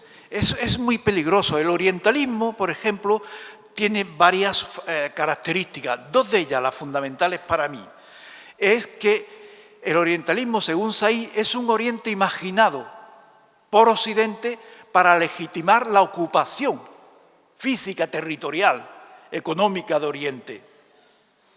Y el segundo, que a mí me interesa mucho, es que el Oriente es concebido en esos momentos como el Edén, el lugar en el que todas aquellas libertades y goces, por ejemplo, lo erótico, lo pornográfico si quieres, lo sexual directamente, Occidente no te ofrecía. Imaginemos el pobre Oscar Wilde encarcelado en la Inglaterra victoriana, etcétera, etcétera, lo que Occidente no te ofrecía lo podía satisfacer plenamente, salvajemente en Oriente. Eso ya no existe, ese Oriente no existe, por mucho que los formidables cuadros orientalistas los sigamos teniendo en los museos. Pero hoy en día Occidente no quiere conquistar Oriente. Es más, hay que lamentar que se desentienda tanto de Oriente, que haya salido por patas, por decirlo vulgarmente, de Irak, de Somalia, de Libia. Es decir, que Occidente esté dejando caer a Oriente después de haber sido culpable de buena parte de lo que ha pasado. Y respecto a la cuestión del Oriente sensual, la mujer o odalisca, eso ya no existe. ¿Y quién se lo cargó? Se lo cargó Picasso, Pablo Picasso, que desorientalizó a la odalisca. Pintó a la odalisca en un fondo neutro, intemporal y sin marco geográfico. ¿Por qué? Porque la Europa ya del final del XIX y comienzo del XX ya no tenía necesidad de buscar un Oriente en el que los placeres sexuales estuvieran al alcance sin límites de cualquiera. Buena parte de Europa ya esos goces, esas libertades las conquista. Y hoy en día yo no conozco realmente ningún europeo que quiera goces porque ya los tiene aquí. Otra cosa que quiera añadirle un pintoresquismo y tal añadido, pero eso va de sí, es decir, las libertades sexuales ya las tenemos aquí. Por lo tanto, hay que ser cuidadosos, no todo es lo mismo, porque es la misma crítica que le hacía a Zenit. Si realmente todo sigue siendo igual, ¿para qué demonios celebráis un congreso de islamofobia si nada va a cambiar? Hay que cambiar de actitud. Gracias, Eloy. Antes que nada, creo que en ningún momento he dicho que toda la educación sea islamofobia, o sea, corregirme si en algún momento lo he dicho, o sea, he hecho apuntes de que a veces se producen islamofobias y demás, pero siempre me parece muy curioso porque yo a quien interpelo es a quien ejerce islamofobia y racismo. Si una persona se siente tocada e interpelada es porque de algún modo cree que pueda estar ejerciéndolo. Luego, en segundo lugar, que lo iba a mencionar antes con el tema de las mujeres iraníes, cada vez que se produce algún tipo de atentado en Europa, se exige a la comunidad musulmana que salga, ¿cómo se dice? Sí, o sea, para rechazar todo este tipo de acciones como que no nos representan. Sin embargo, cuando se dan casos de islamofobia, de racismo, de discriminación, yo nunca le he pedido, y creo que ninguno de aquí, a la comunidad blanca, que rechace firmemente. Yo no le voy a una persona blanca a decirle, ¿qué te parece que a Morad le hayan echado de su barrio por ser moro? Porque es que ese hombre o esa mujer, esa persona no tiene nada que ver absolutamente con el hecho que está sucediendo. Que las personas se sientan interpeladas, eso es otra cuestión, es decir, si tú sientes que algo de lo que estoy diciendo te toca de alguna forma, pues es porque tienes que realizar algún tipo de acción y de revisión. En ningún caso he dicho ni que toda la educación sea racista, ni todos los profes, ni todas las comunidades autónomas, ni el gobierno, pero que hay casos, sí. Obviamente es un progreso el que estemos aquí en un congreso. Y ahora voy a ser mucho más dura con mis palabras y no es contra la persona, sino contra el punto que decía de Occidente no quiere conquistar o invadir Oriente, quiere dinamitarla, porque tenemos pruebas documentales de distintos gobiernos estadounidenses, europeos, Israel y Arabia Saudí, que lo que intentan es que no exista ni una sola democracia en Oriente. Y esto es un hecho. Y entonces, si no ponemos los puntos sobre las sillas,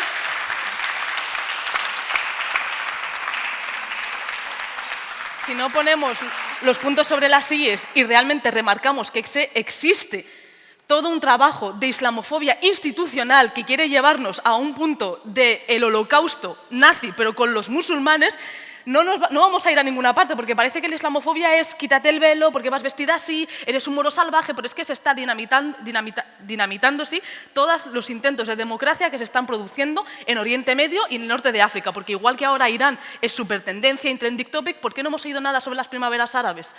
¿Por qué no se ha conocido nada salvo los que somos del norte de África? Porque no interesa que todas las luchas democráticas de los pueblos del norte de África se conozcan. Porque no vaya a ser que Europa también se contagie de esta revolución árabe. Entonces, es un poco curioso cómo algunas cosas sí son noticia, otras no, y el cómo a veces la gente se siente interpelada. Esto me recuerda a los adolescentes cuando doy charlas sobre antirracismo en la escuela de, bueno, es que ahora los blancos somos lo peor, es que los españoles somos súper racistas. Y, hombre, no estoy diciendo esto, estoy diciendo que todos por nuestra cultura, por nuestra formación y por la sociedad en la que hemos vivido, hemos sido racistas, yo he reproducido negrofobia, gitanofobia, homofobia, porque he crecido en una cultura que lo reproduce. Ahora, yo me reviso, yo tengo la intencionalidad de cambiar, pues bien, ese es el camino, pero no estoy diciendo ni que todos los moros ni que todos los españoles sean homófobos o sean racistas o sean islamófobos, pero la opción de querer deconstruirte y querer reaprender es ahí la intencionalidad.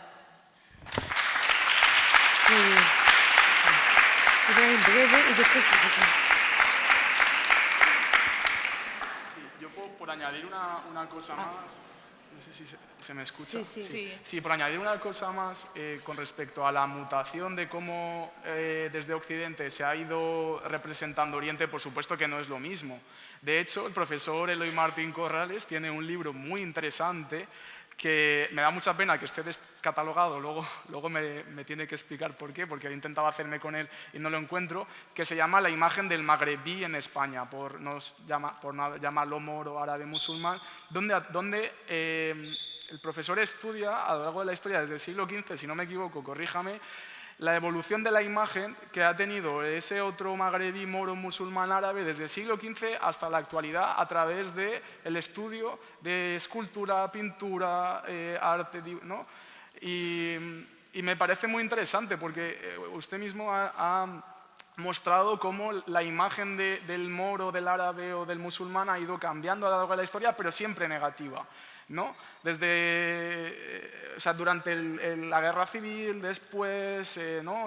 Durante el franquismo, había la actualidad, previamente, la Edad Media, la Edad Moderna, etc. Ahora, con el orientalismo es lo mismo, ha habido una evolución de esa proyección y esa evolución de esa proyección se explica porque desde Occidente se proyecta todo aquello que no se quiere en ese otro Oriente.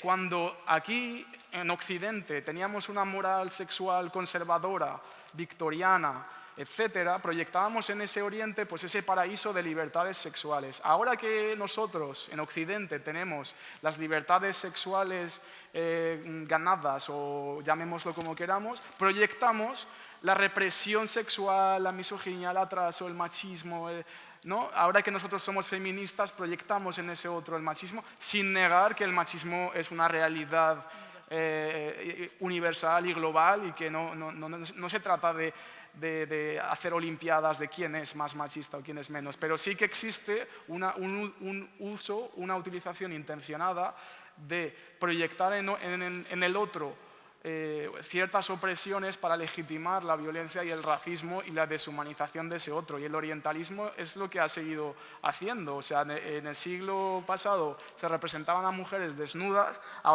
desnudas sumisas, pues ahora se representan mujeres tapadas, sumisas. Pero es lo mismo, ¿no? O sea, es una evolución de una proyección negativa sobre la mujer o sobre el hombre o sobre ese todo árabe, musulmania, morolandia. Muy bien, gracias, Ibrahim.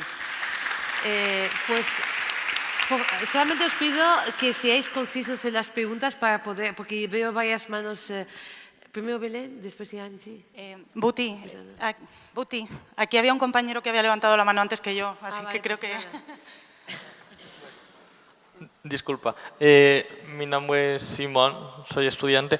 Un poco respondiste, tu nombre era Ibrahim Rifi, respondiste un poco a mi pregunta hace un momento, pero sí que me gustaría hacérsela más a la primera ponente. La idea esta de hasta qué punto cree ella, con todos esos análisis y estudios que pudiste realizar, ¿no?, que se usa en los medios de comunicación la supuesta defensa de los derechos humanos para justificar discursos islamófobos. Bueno, aquí vamos a hablar precisamente de lo que se ha conocido y Santiago Albarrico ha trabajado mucho sobre la islamofobia de izquierdas, ¿vale? Que es el gran tema, es decir, que la ultraderecha es islamófoba, lo sabemos. El problema es cuando sectores que teóricamente no esperábamos que tuvieran esta reacción la tienen. ¿Por qué? Básicamente porque se amparan un discurso sobre los derechos humanos, sobre libertades de la mujer, etcétera, ¿no?, que hace que rechace la diversidad y la presencia de una mayor religiosidad. Tenemos que tener en cuenta, por ejemplo, ¿no?, esto, que, por ejemplo, desde la derecha y desde la izquierda se ataca muchas veces a la cuestión musulmana digamos, esgrimiendo el argumento de la defensa de los derechos humanos, sobre todo la cuestión de la mujer, la cuestión del hijab, la mujer oprimida, ¿no? De hecho, muchas veces, muchas feministas acaban atacando a mujeres musulmanas con grandes niveles de agencia y de capacidad, ¿no? Porque, en el fondo, se resisten a aceptar que cualquier persona que lleva un hijab realmente es decir, ha decidido libremente. Es decir, en el fondo, ¿no? La idea de decir, no, aunque tú creas que lo has decidido libremente, lo has decidido porque se te ha inculcado de una determinada manera, ¿no? Entonces, hay una negación absoluta de esta capacidad de agencia. Y esto me lleva a una cosa incluso más importante, porque es verdad que hay un reto, ¿no? Que es, y además en España es un contexto precisamente complejo. ¿Por qué? Porque hemos tenido un sector de la izquierda que ha pasado muchas décadas luchando contra la presencia de los religiosos en el espacio público. ¿Por qué? Porque durante muchos años la religión y la dictadura han ido de la mano y entonces una vez se ha conseguido quitar lo religioso, que en este caso era homogéneamente católico, ¿no? Quitar lo religioso del espacio público, resulta que tienes una nueva diversidad, una nueva realidad que te presenta mayor complejidad, que es una mayor diversidad religiosa y que además hay un desequilibrio entre el reconocimiento, entre los derechos que se da a una confesión o a otra, ¿no? Y entonces esto lleva a estos partidarios de la izquierda que se han roto los cuernos durante muchos años para separar el Estado de la religión, les lleva a una serie de dilemas. Hombre, ahora religión en la escuela. Hombre, ahora menos con, digamos, base religiosa en la escuela. Esto les lleva a una contradicción. Entonces, yo creo que aquí es donde realmente tenemos el gran reto, ¿no? De conciliar, ¿no? este bagaje del que venimos con la realidad que tenemos, una realidad que cambia y que evoluciona. Y aquí me lleva a comentar una cosa, y creo que es importante, ¿no? Que es que hay dos problemas, ¿no? Si queremos trabajar contra la islamofobia y con el antirracismo, que es evitar el victimismo, pero evitar la culpabilización sistemática. Porque creo que son dos tendencias que no ayudan. El victimismo, ¿no? Es decir, el musulmán como víctima o victimizado, al final tiene un efecto contraproducente, que es que quita la agencia de la víctima. La víctima no tiene capacidad, la víctima no tiene capacidad de defensa, la víctima no tiene agencia. Entonces, si nos victimizamos como musulmanes, al final dirán, bueno, pues pobrecitos no tienen capacidad de decidir, ¿no? Es una forma de quitar agencia. Si culpabilizamos excesivamente de una forma unilateral, de una forma absoluta, lo que hacemos es, de alguna forma, generar una cierta desafección, ¿no? Una cierta de, bueno, pues si no lo hacemos todo mal, pues mira, no hacemos nada y ya está, ¿no? Entonces, aquí hay que ser tácticos, y hay que ser muy tácticos en qué batallas y cómo se desarrollan estas batallas, ¿no? Las fiestas de moros y cristianos, no sé si la cancelación es la solución, quizás sí, pero lo que sí que es importante y es necesario es el debate. Es que se reflexione sobre el significado, sobre lo que implica y lo que representa esto. Y que haya un debate público sobre esto. Luego veremos si hay que cancelarlo o no hay que cancelarlo, o si es pertinente o no. Pero el debate y que se reflexione sobre lo que implica, esto es el gran logro a conseguir. Por tanto, creo que tenemos que tener muy claro cuáles son las tácticas. Ahora sí. Aplaudís. ¿Viene? ¿Hay tiempo? Regular. Breve. Bueno. ¿Que quedan más preguntas? Vale. Nada, solamente quería daros la enhorabuena a los tres ponentes y gracias, Ibrahim, por haberme hundido la infancia con lo de Aladín y con la película Schwarzenegger también. No, bueno, de verdad, enhorabuena, pero yo creo que estamos un poco pesimistas. A ver si esta tarde Felipe y yo arreglamos esto, porque... Mira, la verdad es que, bueno, con respecto a dos cositas, me ha gustado mucho lo que acabas de decir, Lourdes, sobre abrir el debate sobre la fiesta de moros y cristianos, pero también he de decir que están cambiando las tornas. Lo que pasa es que hay que cambiar el paradigma, hay que empezar a hablar y hacer un discurso un poquito más positivo de lo que significa esto, preguntarse por qué están en la Comunidad Valenciana y no en Andalucía, que se supone, esta tarde ya os desmontaremos el mito, que se supone que eso fue lo más arabizado, ¿no? Andalucía, y no es cierto, fue la Comunidad Valenciana hoy día. Y bueno, yo creo que hay que cambiar un poquito los discursos. Desde luego no es lo mismo reventar la figura de Mahoma, que eso se hacía con petardos, hay sitios donde se sigue haciendo, que hacer una conversión del moro donde se está representando la integración integración. Dentro de que la conversión es forzosa, ¿vale? La conversión de los mudéjares fue una conversión forzosa. Así que muchas gracias y creo que desde estos foros se puede abrir mucho ese debate. Por nuestra parte, en Alicante estamos haciendo muchas cosas sobre esto. Y luego, pues quería hablar un poquito con Zenib, que quiero pronunciar bien el nombre. No sé si te he entendido bien, pero aquí te voy a hablar como profesional de Ciencias de las Religiones, como presidenta de una asociación española de Ciencias de las Religiones, porque quería preguntarte si lo que has querido decir es que se debe de dar religión islámica dentro de las escuelas. A mí es una cosa que me parece bien, pero creo que no la tiene que dar una persona que venga de la comunidad musulmana, al igual que una persona que venga elegida por el arzobispado de turno, sino que lo tenemos que dar personas que somos profesionales en historia cultural de las religiones.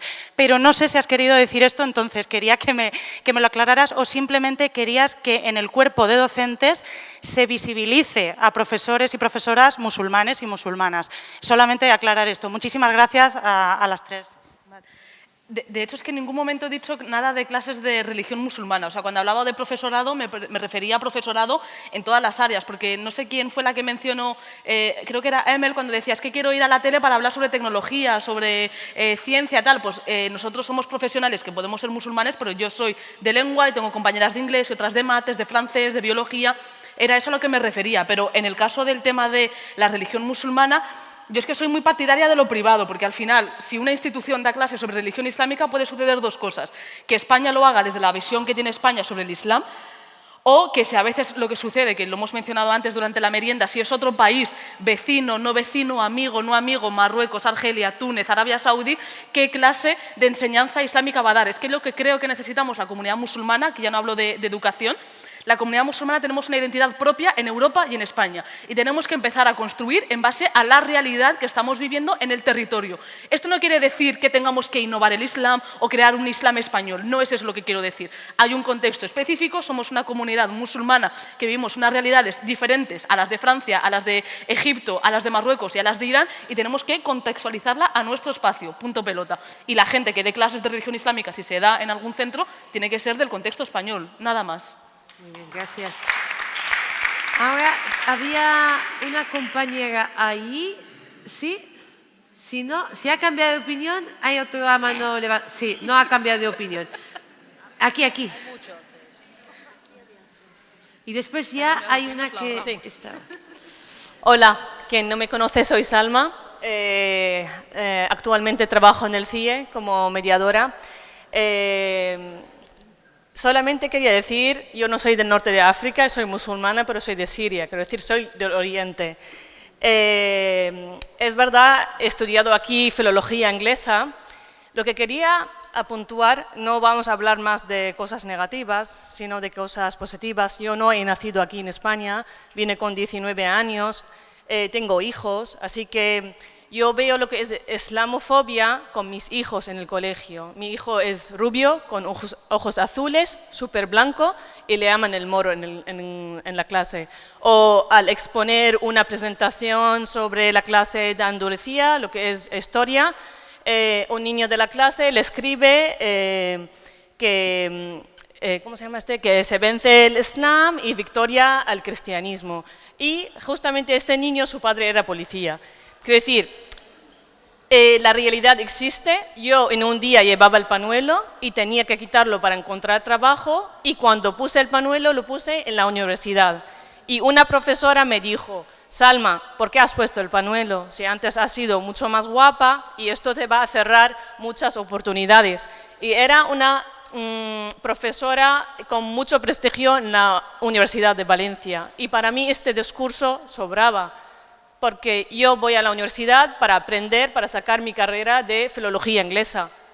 Ni soy representante del Islam, porque yo cuando voy a dar una charla sobre el Islam o sobre la mujer del Islam, siempre digo, yo no soy un Corán andante, primero.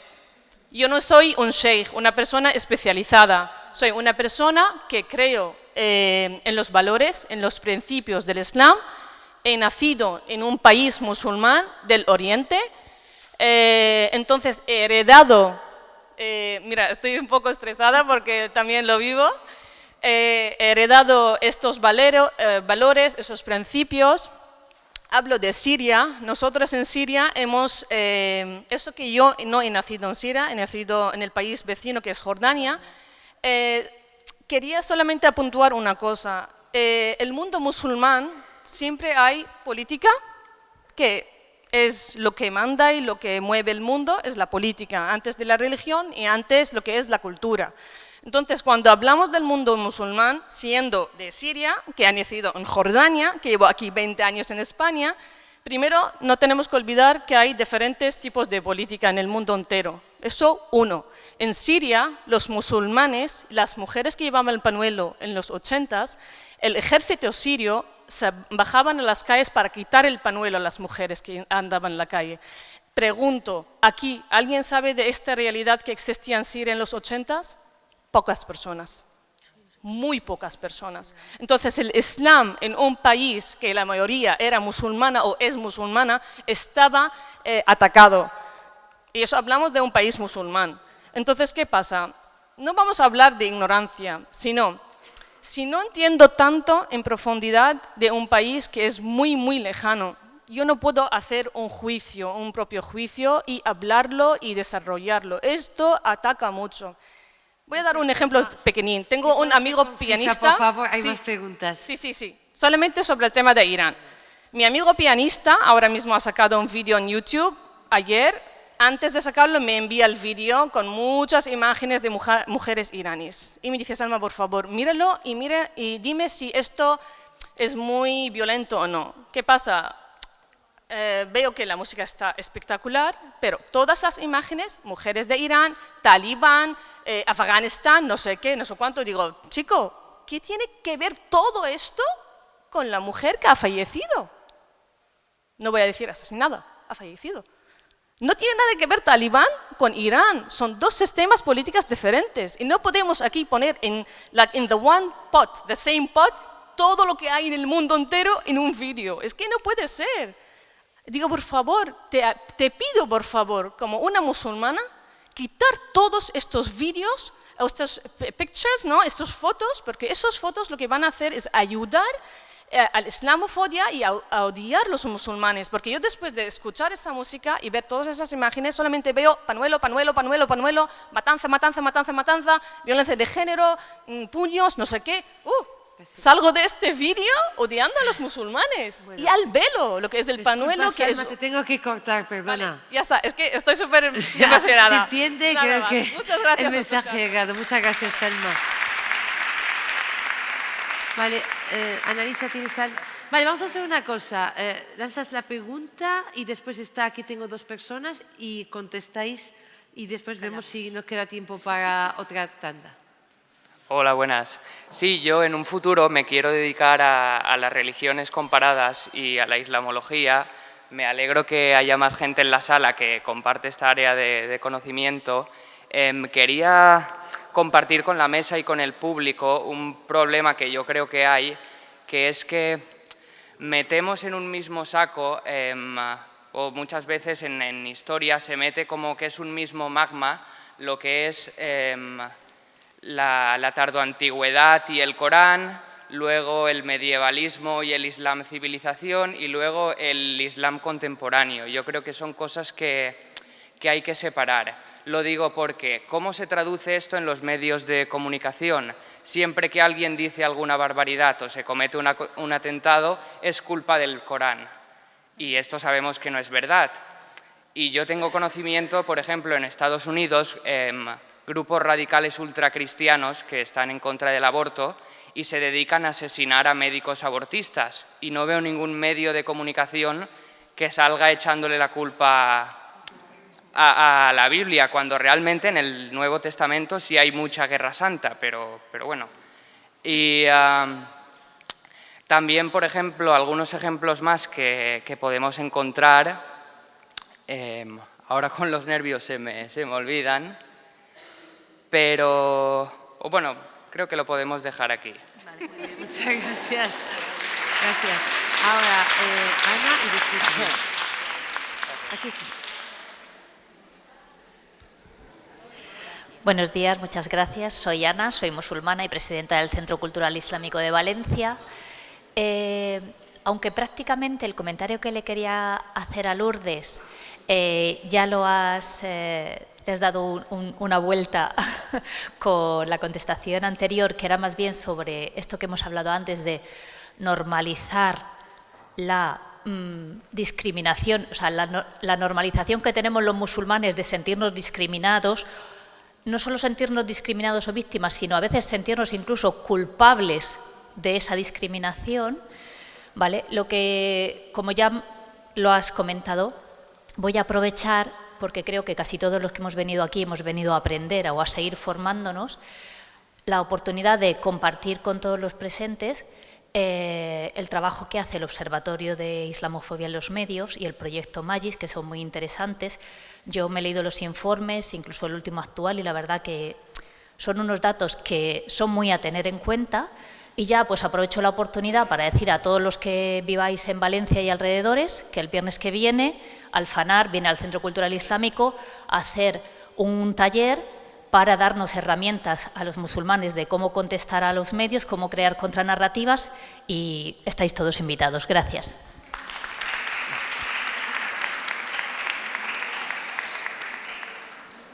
Salam alaikum. Bueno, mi nombre es Hind y, a ver, mi pregunta también va dirigida un poco a Lourdes.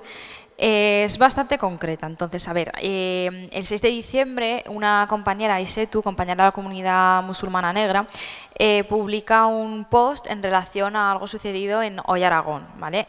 Han subido una noticia en julio de 2022 con el titular de los terroristas yihadistas más peligrosos de la prisión de Zuera, conflictivos, estudiosos o reservados. Y la imagen que acompañaba a esto era la de un grupo de hombres rezando en una mezquita. Entonces, Aisetu expone un poco el proceso que ella ha seguido, porque desde julio hasta octubre, ¿no?, que ella lo cuenta, había conseguido que se cambiase la imagen. Sin embargo, ella reivindicaba un poco que no era suficiente, ¿no?, con cambiar esa imagen por el daño que se había hecho ya con esa relación, ¿no?, de terrorismo con comunidad musulmana, el rezo y demás. Entonces, mi pregunta en concreto es, claro, porque ya en este caso lo que hizo fue dirigirse al periódico y al no recibir como una respuesta y demás, lo que hizo fue un poco utilizar, ¿no?, las redes sociales para visibilizarlo y hacer presión. Pero es verdad que no todo el mundo tiene como esa facilidad o ese poder en las redes sociales. Entonces mi pregunta es, si nosotros detectamos este tipo de noticias en un momento concreto, ¿cómo actuamos? En plan, nosotros desde o sea, como civiles, sin entidades de por medio y demás, ¿cómo actuamos o a quién acudimos y de qué forma lo hacemos?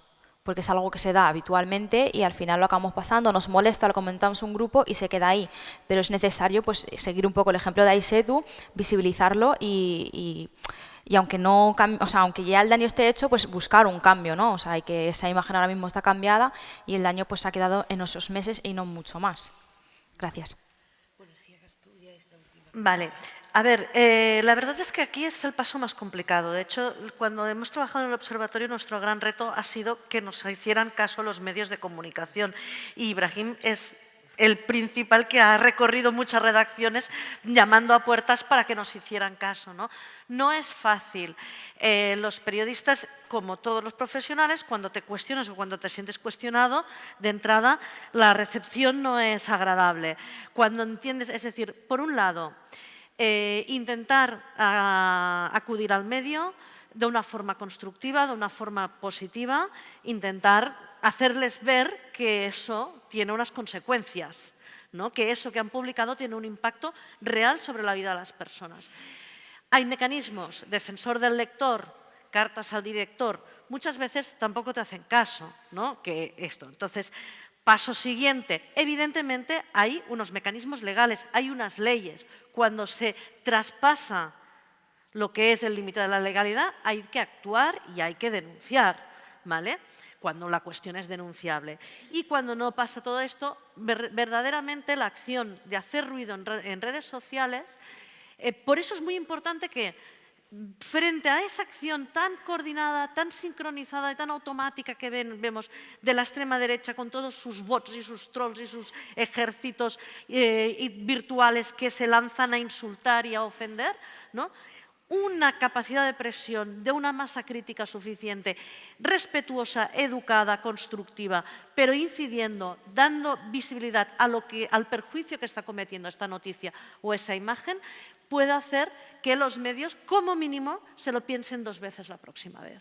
No sé si se retractarán, pero como mínimo conseguiremos que sean quizás un poco más sensibles, ni que sea, si no es por convicción, que sea por el interés de preservar su reputación. Este verano hemos tenido, por ejemplo, en el caso de Internet ha habido varios debates, ¿no?, también sobre imágenes que se han utilizado de mujeres, porque evidentemente cada verano sale el burkini y el velo, cada verano el cuerpo de la mujer musulmana es trending topic, eso es inevitable. Y ha habido algunas reacciones bastante interesantes de cuestionamiento de esas narrativas, del uso de esas imágenes, que bueno, pues han generado como mínimo una sensación de que hay una masa crítica estructurada con opinión y con derecho, ¿no? Y yo creo que aquí es el camino. Cuando es denunciable, denunciarlo, ir a las buenas y de buenas maneras para hacerles ver que eso tiene efectos nocivos para las personas, y si no, este tipo de campañas son una buena opción. Vale. Sí, Ibrahim. Sí, me gustaría simplemente añadir una cosita más a Lourdes porque bueno, hemos estado trabajando juntos este tema y que lo ideal sería en algún momento de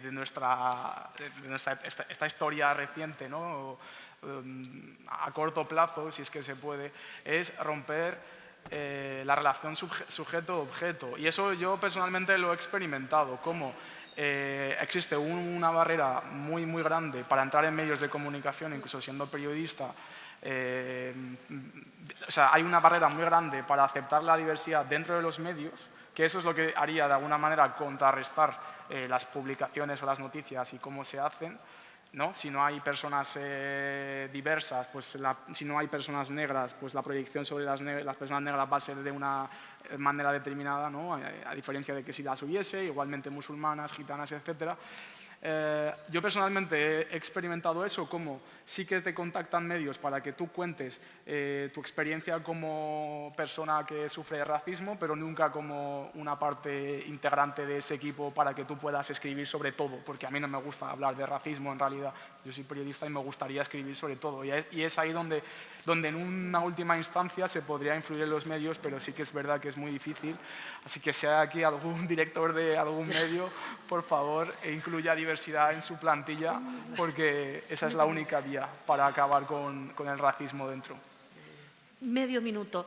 Mira, no es que lo hagan todo bien, pero justamente esta nueva temporada la TV3 ha incluido a una mujer negra como presentadora del informativo del canal 324, del informativo de todo el día. Esto es importantísimo, pero más importante para mí es el hecho de que el canal destinado a jóvenes, a niños y adolescentes ha incorporado a una presentadora negra también en su programación, y además TV3 también ha incluido a una mujer musulmana velada en su tertulia, no para hablar de Islam y del Corán, sino para comentar sobre la vida como una ciudadana más. Creo que aquí está el principio del cambio, en esa diversidad y sobre todo en trabajar, ver cuáles son las batallas importantes y trabajar en que nuestros hijos tengan unos imaginarios que no hereden la carga de imaginarios negativos que hemos heredado nosotros. Y esto se lo comamos con los referentes que tiene. Muy bien, Lourdes. Muchísimas gracias. Un aplauso. Por eso, yo siempre digo que hay que emigrar a Cataluña. En fin. Por favor. A ver, muchas gracias Lourdes, Zineb, Ibrahim, por ayudarnos a visibilizar, a crear ese debate que empieza hoy, pero no acaba, porque si no acaba ese debate, quiere decir que estamos trabajando para la visibilidad. Algún día nos gustaría que se acabe, porque sé que sí también, pero aún hay tiempo para hacerlo.